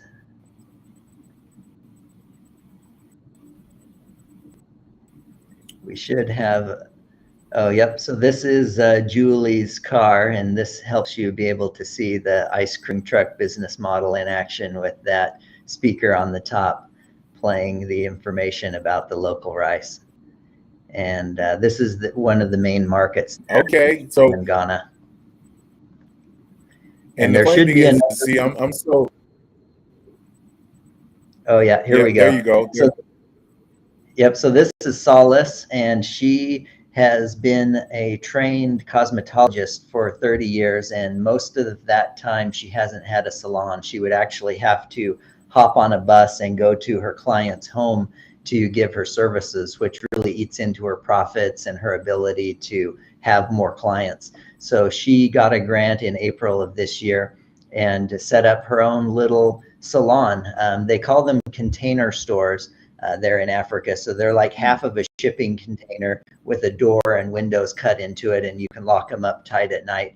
And they're just on the side of the dirt road there. And so she can comfortably fit two people in there, her and a client, to sit down, and she'll do their hair, their nails, whatever they need. And so she's been able to provide for her and her children. So she's a single mom, and she's just doing Wow. amazing work. And right now she is paying it forward. Right now she's volunteering to help teachers in that training class that Prince Mensah offers on entrepreneur.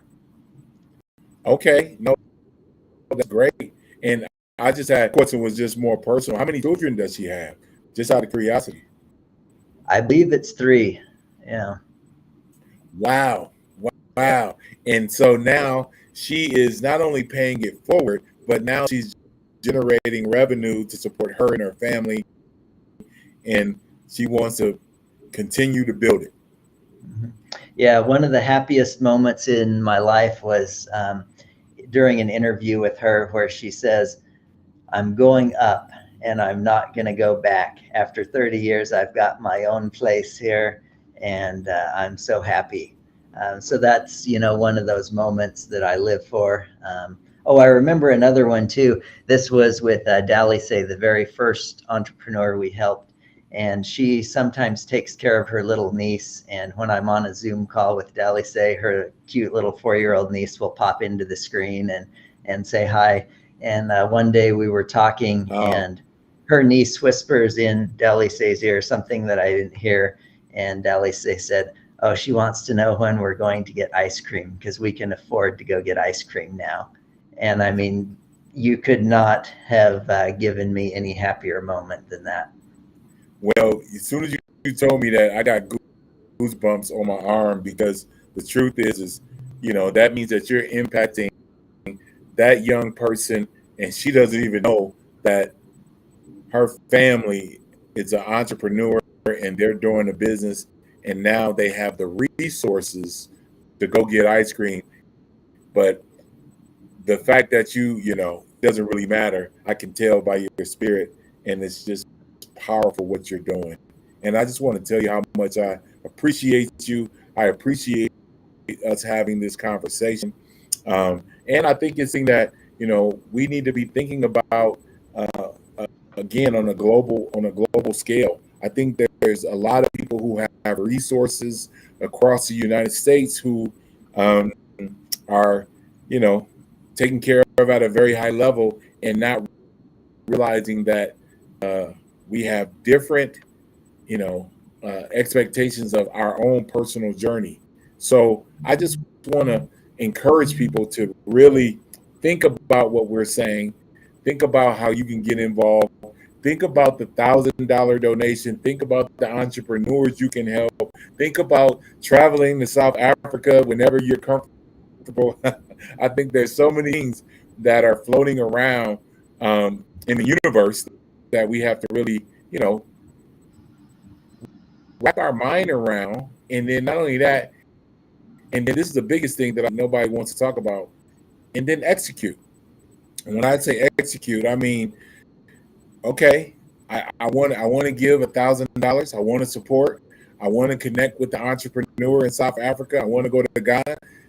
What are the options, and how can I give the money, and how can I build this relationship, and how can I start to network, and how can I expand my reach, and how can I become a person who doesn't just have resources and is not at their best, but a person who has resources and who wants to serve and help the world be better. Man, I had to have a moment, right? I kind of went crazy for a second, but I had to, because I really want people to hear what I'm saying. And what you're doing, Ben, is powerful. And so, is there another photo? Do we have another photo, or is that all our photos? I think that might be it. One thing I wanted to share is that we are a 501c3 nonprofit. So not only does 100% every penny of your donation go to the entrepreneur you sponsor, I just eat the overhead, which I'm happy to do, but also it's tax deductible. So 501c3 Enterpov, I'll get you your tax form after you are a sponsor. And all your money goes to the sponsor you pick, and you are right there with them every step of the way to watch their success. Man, that's powerful, and I want to give you, about 30 to 40 seconds to share anything else that you think is relevant.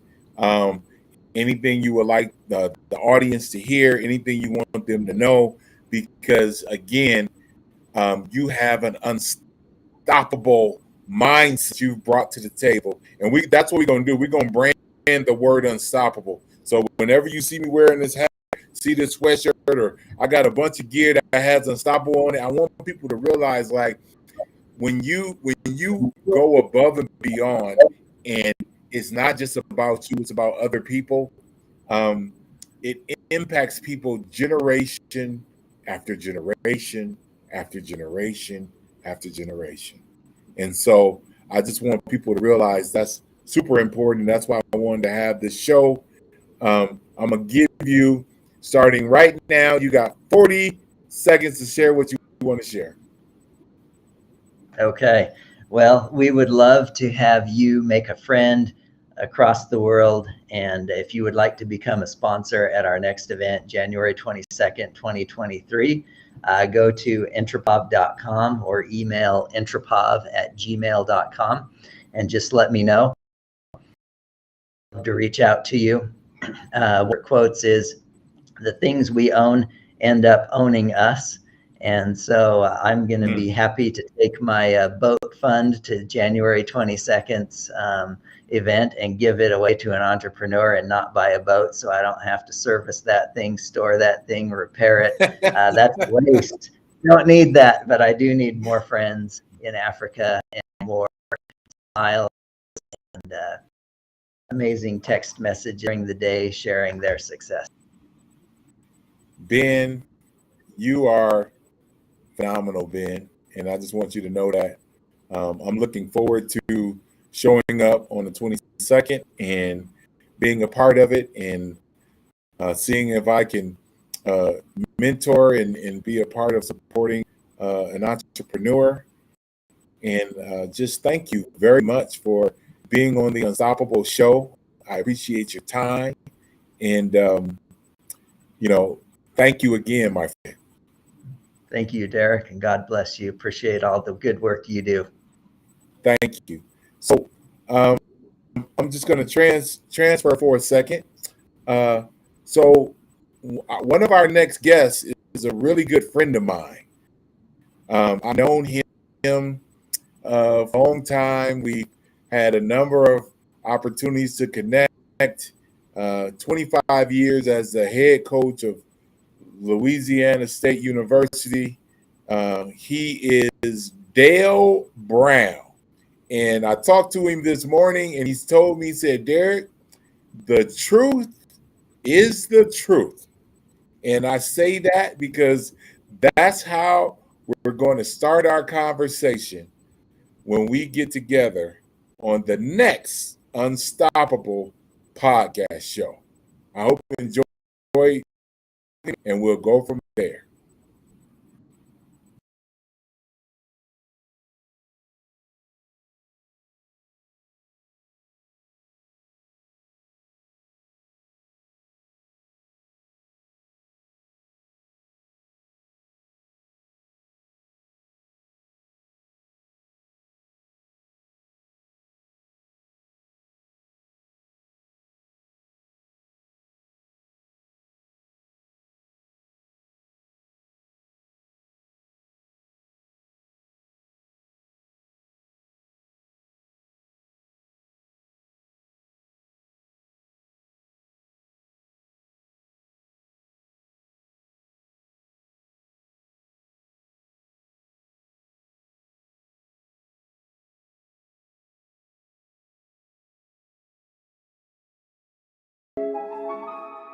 It's time for the Fantasy Grill with Anthony K.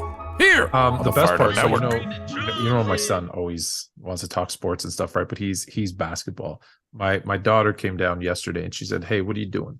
And I said, I was recording Crunching the Numbers. So I do this, the Fantasy Grill, the Fantasy Gods every other week. welcome. But I also do Crunching the Numbers, where I go through, like, in the NFL, here's against the spread.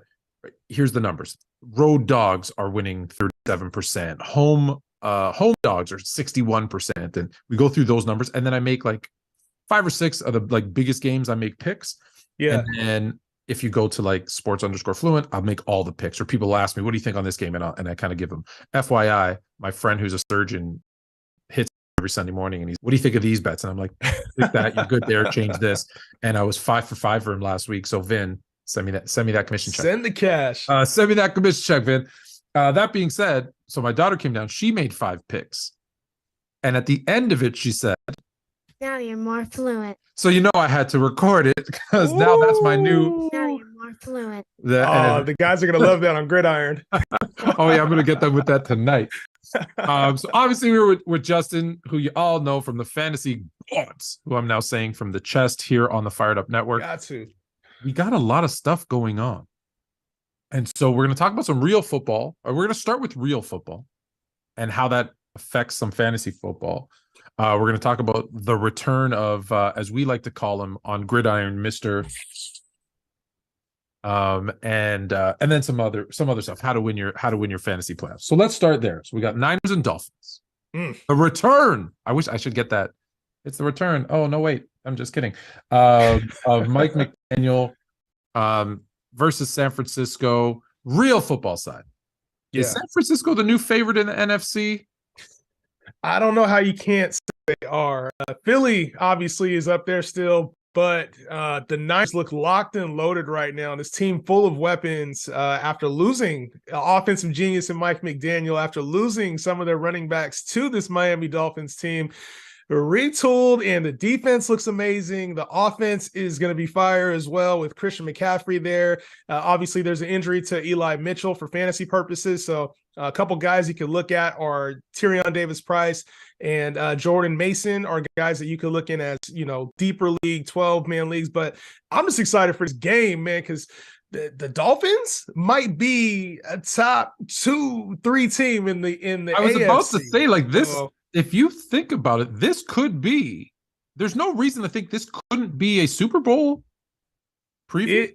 It very well could. Now, I think there's a guy in Kansas City there's a couple of obstacles. Might have something to say about that. But this Dolphins team's legit, and with Tua at their own, he's played full games. They're undefeated right now. And this Dolphins team, offensively, they're very scary. Now they got Bradley Chubb. The defense is going to get better. This very well could be a Super Bowl preview. Would not surprise me if we see protege versus the teacher in Super Bowl. I think people forget, like, the Niners, when healthy, have a great defense. Yes, they lost Mostert and Wilson, but they replaced him with McCaffrey, and it's healthy. That seems like would you have traded those two guys for Christian McCaffrey? Oh yeah, just and Jimmy Garoppolo, for all of his flaws, I guess, when he's healthy, they win games. They win games. They find a way. I believe he took him to a Super Bowl already. I know he took him to an NFC Championship game and lost. Took him to a Super Bowl. So we know he's capable of taking that team there on the backs of that defense. To your point, Dolphins, the Bills don't look. That was the kind of early season pick was the Bills. People forgot about this for a minute, but we've seen the Chiefs lose. Heck, they lost last year to the Bengals. So a team that didn't have a great defense. It had a middle of the road defense. Offense was firing on all cylinders. Bengals were able to beat them. Miami, I think, maybe a better defense than the Bengals did last year. That offense, you have two. If Tua doesn't get hurt, you have 2 MVP candidates in Tua and Tyreek Hill on that offense. Tyreek Hill, they're going to be a problem because it's the speed. You can't, when you have Tyreek Hill, you got Jalen Waddle on the outside. Like, those are 2 of the fastest players in the league. And Raheem Mostert is one of the fastest, it might be the fastest running back in the league. And when you have that kind of speed, it throws things off. He's healthy, right? Gesicki's healthy. Gesicki, he's a fast tight, like, he's one of the faster tight ends too. There's a lot of speed there. There is a lot of speed. So a lot of people had a lot to say about Tua's arm, but that doesn't really matter when you can get these guys into space and get them just on the run.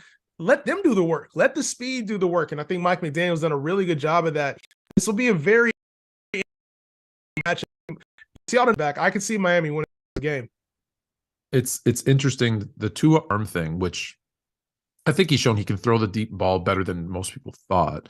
But I think people also forget the average like air yards of a pass is like 7-8 yards. It's not, those deep passes that we love to see, 60-yard bomb, but how often is it in the air that long?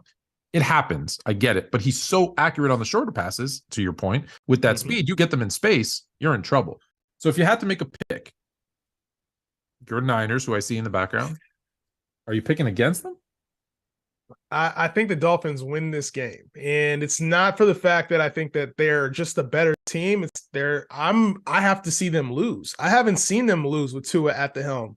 We haven't even seen it be particularly close. It's like the one game where they were down by 3 scores, they came back instantly.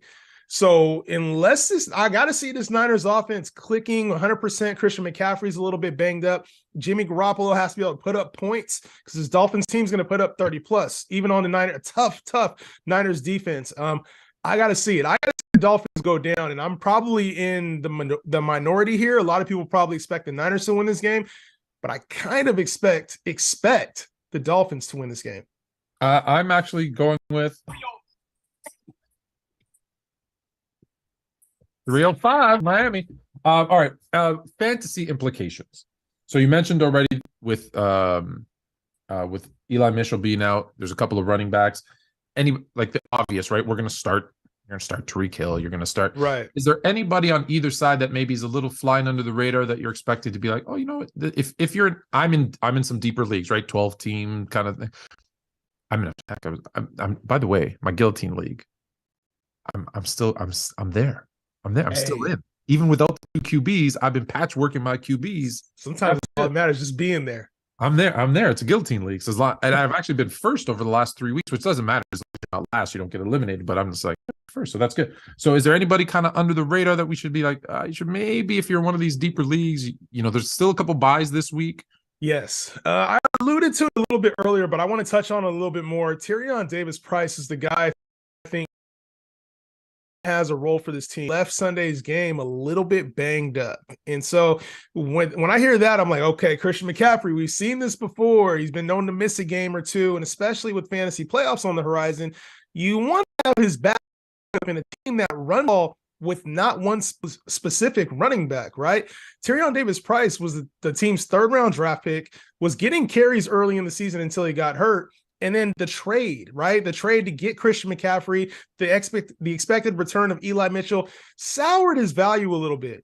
We saw Jordan Mason on the field last Sunday. But the reason I don't think that matters is because they needed him for special teams. He was the last running back left, and that's why we saw him get those 2 carries.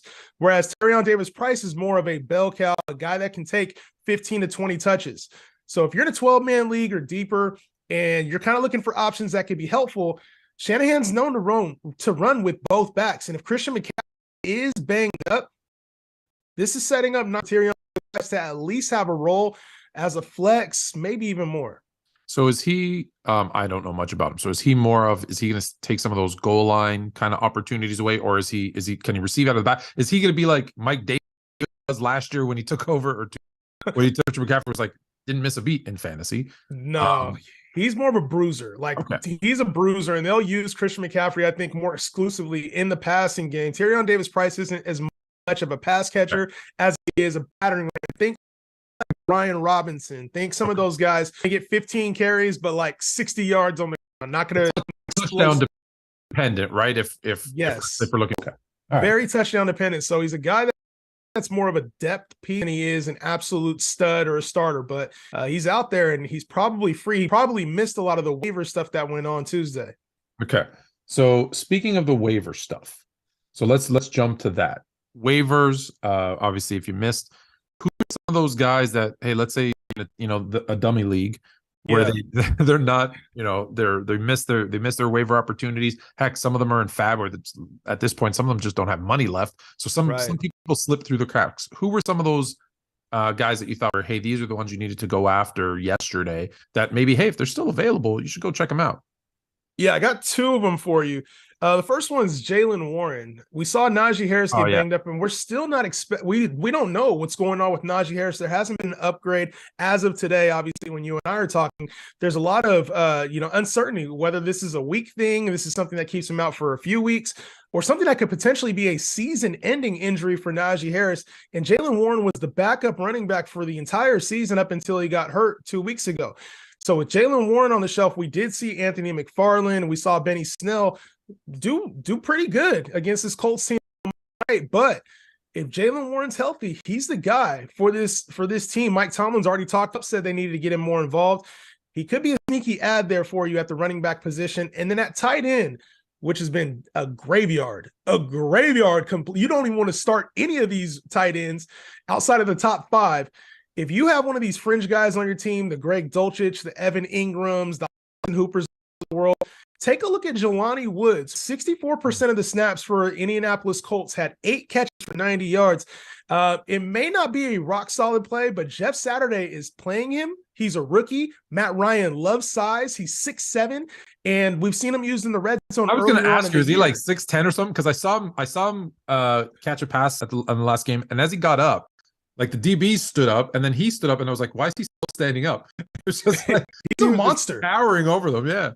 He's a monster. He's 6'7", and they took him in the 3rd round. It's not like he had low draft capital. His team invested and took a 3rd round draft pick in him. So Jelani Woods, man, if he's out there in a world full of tight end graveyards, he could be a dart throw for this rest of the season. Yeah, if you don't have really just Travis Kelce, if you don't have Kelce, like you should be looking. I got 5. I have 5 tight ends that I trust. It's Kelce, Kittle, Mark Andrews, we're going with David Njoku, right? And then the last one, there's one more I can't think of off the top of my head. I kind of trust. Outside of that, it's a dart throw every single week. That's why I struggled so mightily when I lost Andrews. Oh, TJ Hawkinson was the other one. TJ Hawkinson, right. All right, so Jelani Woods, I like that one. I actually stashed, it's interesting, on one of my leagues, I had to drop Warren because I had stashed him, but I had some injuries, I had to make some moves. And so I dropped him. And then once I saw, and he was inactive last week, and I thought, so even when I saw Najee get hurt, like, okay, Odell went to Snell, so I'm fine. I said, do I look to repick him up? But in my other league, like my important league, my big money league, I have him stashed. So I was like, I hate to say happy, but I'm like, all right, I kept him. So I was happy that I kept him, not happy that anyone got hurt. And it's good because, he might not even play this week, but this is more of, in fantasy, it's easy to think I have to win this week or I have to do whatever it takes to get this week done. But in fantasy, you want to think a little bit more long-term. Fantasy playoffs, it's really 3 weeks that matter. So if he's healthy by week 15 and he's getting the bell cow share there in Pittsburgh, things are trending up for your team. All right, so we're going to talk about the fantasy playoffs. But first, Mr. Deshaun Watson. Could he return at a better week or a worse week? Returns versus the Texans. I've been told about a dozen of his accusers will be in the stands. I don't know if that's good or bad, be it from a real life that's not good for real life, but from we'll strictly talk about fantasy. From a fantasy perspective, are we waiting in? Because I got him in 2 of my leagues. He's just sitting there. Is he a start? Is he a let's see what he does? Like, are you excited versus Houston thinking he's going to come out and give his best, or is it, hey, he's going to be rusty, they're going to be up to play him, even though there's no reason for them to be up to play him? And hey, just see what he does week 1 and give him a break. The schedule makers were not playing around. They said first game in random Houston, Aunt Patootie, I believe is what they used to say. There ain't no way in hell this game was random. First game back, Deshaun Watson's going to be playing against Houston, and it's in Houston, right? In Houston, like you mentioned, with the accusers there. So there's a lot that could go wrong. There's a lot that could go right for Deshaun Watson. When it comes to fantasy, I think this is a time, if you've been rocking with the quarterback that's a top 10 to 12 option, keep them in your lineup. A Joe Burrow, a Dak Prescott, these guys that were at the back end of the top 10 or 12 quarterbacks, they're the starts for you this week. Deshaun Watson has been off of football for 2 years. He has not practiced a lot with the team. Just recently, he was allowed to practice. This is also a brand brand new team for him. He hasn't been in an NFL game with any of these weapons as he was in Houston. So to me, this is more of a wait and see approach. It's week 13. Unless you're absolutely desperate for a win, I don't see him putting in a 300-yard game or 70 yards rushing. It's not going to be that for this team. It's not like he was in Houston where they needed him to air it out all the time. This is a run-based football team that's trying to make the playoffs, and I think they stick to that. So when I look at Deshaun Watson, to me, he's a bench. If you have somebody that's, questionable, a Russell Wilson, a Tannehill, that's fine. Go ahead and start Deshaun Watson over those guys. But if you got Tua, Lamar Jackson, Joe Burrow, Dak, like more of those rock solid options, keep them in your lineup. Let Deshaun show you that he can be a top 5 to 7 option before you put him in your lineup. Right. But like, let's say you had Justin Fields and you weren't able to trade him away as you were trying to do, and now he's hurt. Yeah. Hey, go. It throw him in there, right? He might not even be playing this week. So that's what I'm saying. You gotta throw Watson in there. Yeah. What do you expect? Like, do you expect like a 10-point game, a 20? I'm clearly talking fantasy because it is against the Texans. It's not like they're any good. I expect him to run one in because he's going to want to celebrate by himself. So I could see Deshaun Watson kind of getting a lot off his chest, kind of like we saw Cam Newton his first game back, where he ran one in. I think Deshaun Watson runs one in, takes whatever in from that Houston crowd. But I think he's somewhere around the 200 to 250 passing. I don't really see him having a huge passing day. This team, like I said, is a run-based team. I can see him having maybe 2 touchdowns. So more of an average performance with some rushing upside. I can see him having a top 15 quarterback day. I don't really see a top 5 to 10. Like, I don't see that. I disagree. I think he's gonna have a top 10 performance. Showing out, huh? I think he's gonna be motivated, and it's because of his legs.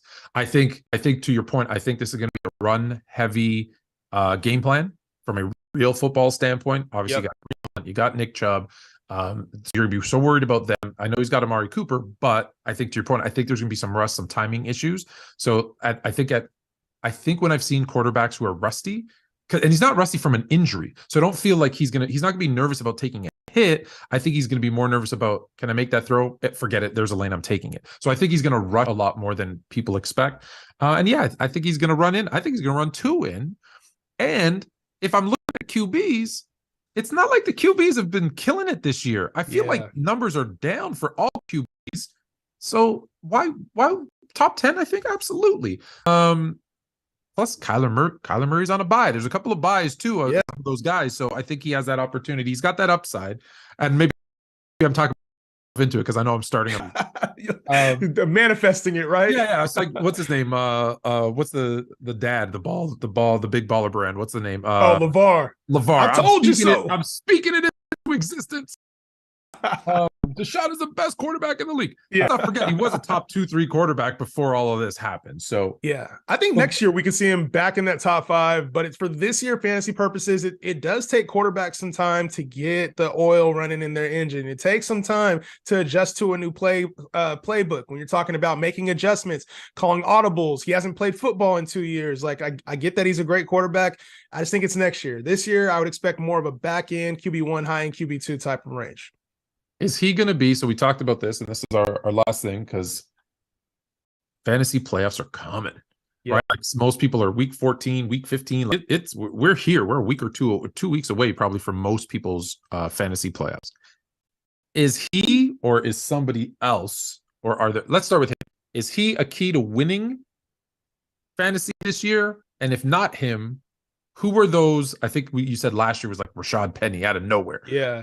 Who are those guys that's like, if you can find a way, or if you have them, these are the guys that are going to at least give you a chance at winning your fantasy playoffs? Because really, let's be honest. I always tell them, I started off, the PC Gridiron League. I started off like 5-0, 6-0, and I've gone like 3-3 or 3-4 over the last few weeks. But I lost Cooper Kupp. Justin Fields, my quarterback, got hurt, and I was just like, I don't care. I'm in the playoffs. And that's what matters. I think I'm in second place right now. All I care about is the playoffs. I don't care about I am the Bulls, the Lakers during their heyday. It's just like, whatever. I don't care what's the play. Then we'll turn it on. Who are those guys that we need to win? Because this is when it matters. It does matter. And, you talked about Deshaun Watson being that. I'm not sure that he is, but he's a guy that has the upside to be. And then fantasy playoffs is really what you want. You want guys who have the upside to be weekly starters for you. depth isn't as important anymore now, right? Bye weeks are gone. A lot of the injuries that have happened have already happened.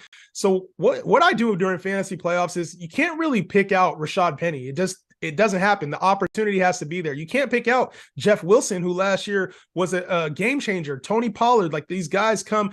A lot of times it depends on the injuries. So what I'm doing right now is I'm stashing these running backs. I'm stashing guys that have potential to be elite talent for you starter wise. It's tougher with wide receivers. But if a running back goes down, and Khalil Herbert is now coming off of IR, he could potentially be a league winner. If McCaffrey happens to have a 2 to 3 week injury, now we're talking about Tyrion Davis-Price. So it's really about maximizing your waiver wire right now, getting guys like Jaylen Warren, getting guys that could thrust into a running back one spot and be a serviceable start for you. So when we talk about quarterbacks, Deshaun Watson's that type of player. Hopefully Justin Herbert hasn't been dropped in your league. Lamar Jackson, these guys have fantastic fantasy playoff matchups. But what you're really looking for right now, league winning type talent. Jelani Woods, a guy that if he's getting 5 to 6 catches in a game at tight end, could be the next best thing for your roster. So that's what I'm looking for. True league winners are guys that have opportunity right in front of them. The door is just not all the way open yet. So I want to just end on this. Actually, yeah, I'm going to end on this question, then we'll tell everybody where they can find you guys. So let's say you got Justin Fields and Joe Burrow. Let's just say. When the fantasy playoffs start, if Justin Fields is available, are you taking that upside, or are you sticking with the sure kind of the higher floor of Joe Burrow? Yeah, so in the fantasy playoffs, I play to win. And so you want to have my gut in fantasy playoffs and where I've been very successful has always been playing the guys with upside. Anybody can have a dud. Joe Burrow can have a dud. Justin Fields can have a dud. But what you can't have happen is Justin Fields going for 35, 40 points on your bench. So you play the guys with upside because you're playing for 1 week. So no matter the matchup, you want to have guys that have better matchups. But at the end of the day, I'm playing the talent that wins, the talent with the most upside. Justin Fields over Burrow would be the play. You got to play fantasy. Big cojones, man. You got to play. Not real football, because no one is picking Justin Fields over Joe Burrow. It's not. But when you got the upside, though, sometimes that matters more so than the actual talent on the field when it comes to fantasy. And you and I both know that real versus fantasy combo is a little bit different. It's a very different conversation. All right. So the fantasy gods, where can they find you guys? Obviously, you know where to find me, sports_fluent. I'm everywhere, but and you guys are everywhere. By the way, I keep jumping into your TikTok lives. I'm still getting no love, but anyways, whatever. I have yet to see it, bro. You got to just like get there first in line or come to I'm on there for like 30 seconds. I drop off. I'm on TikTok, but I'm not on TikTok, if that makes sense. Anyways. Fantasy gods, tell us again where you guys are at. Yeah, Fantasy Gods. You can find us on TikTok, YouTube, and Twitter. The best place to reach us is on TikTok. We answer a lot of questions on there too. Fantasy Gods, GAWDS. You can also find me, Justin Henry, with a 3 instead of an E in my name on all social media platforms. I do a daily show called The Justin Henry Show on YouTube. Make sure you watch. One last question. Have you heard anything about the return of Cooper Kupp? Will he be back? It's not happening. It's not happening. It's not happening. It's 6 to 8 weeks injury. The team only said they wanted to bring him back if they're winning. 3-8. This team is out. Aaron Donald's out for the year. It's a lost cause for Cooper Kupp. And the Super Bowl champs will not even make the playoffs. Nah, it's not happening. That's it. That's it for this week on Fantasy Grill. And now you're more fluent. Well, thank you to Anthony K and Sports Fluent and the Fantasy Gods here on the Fired Up Network to close out the show. Remember, we'll be back tomorrow with the World Cup update, myself and Carmen Asako, the coach. And just about 10 minutes from now, the Buffalo Bills set for Thursday Night Football in New England against the Patriots. Big game for both teams there. Thank you to Carmen Asako, also to Courtney Riddle, Anthony K with 2 special segments, Fantasy Grill and the Crunching of the Numbers, and of course, Fluent Kids. Can't forget about them. And also Derek Bowles with Unstoppables. He had his friend Ben there. Big things from Derek coming up soon. So, I bid you good night. Go Buffalo, go. Thank you for Team Canada. Glorious ride at the World Cup. Till tomorrow, have a great evening. This is Joseph Pasek saying good night.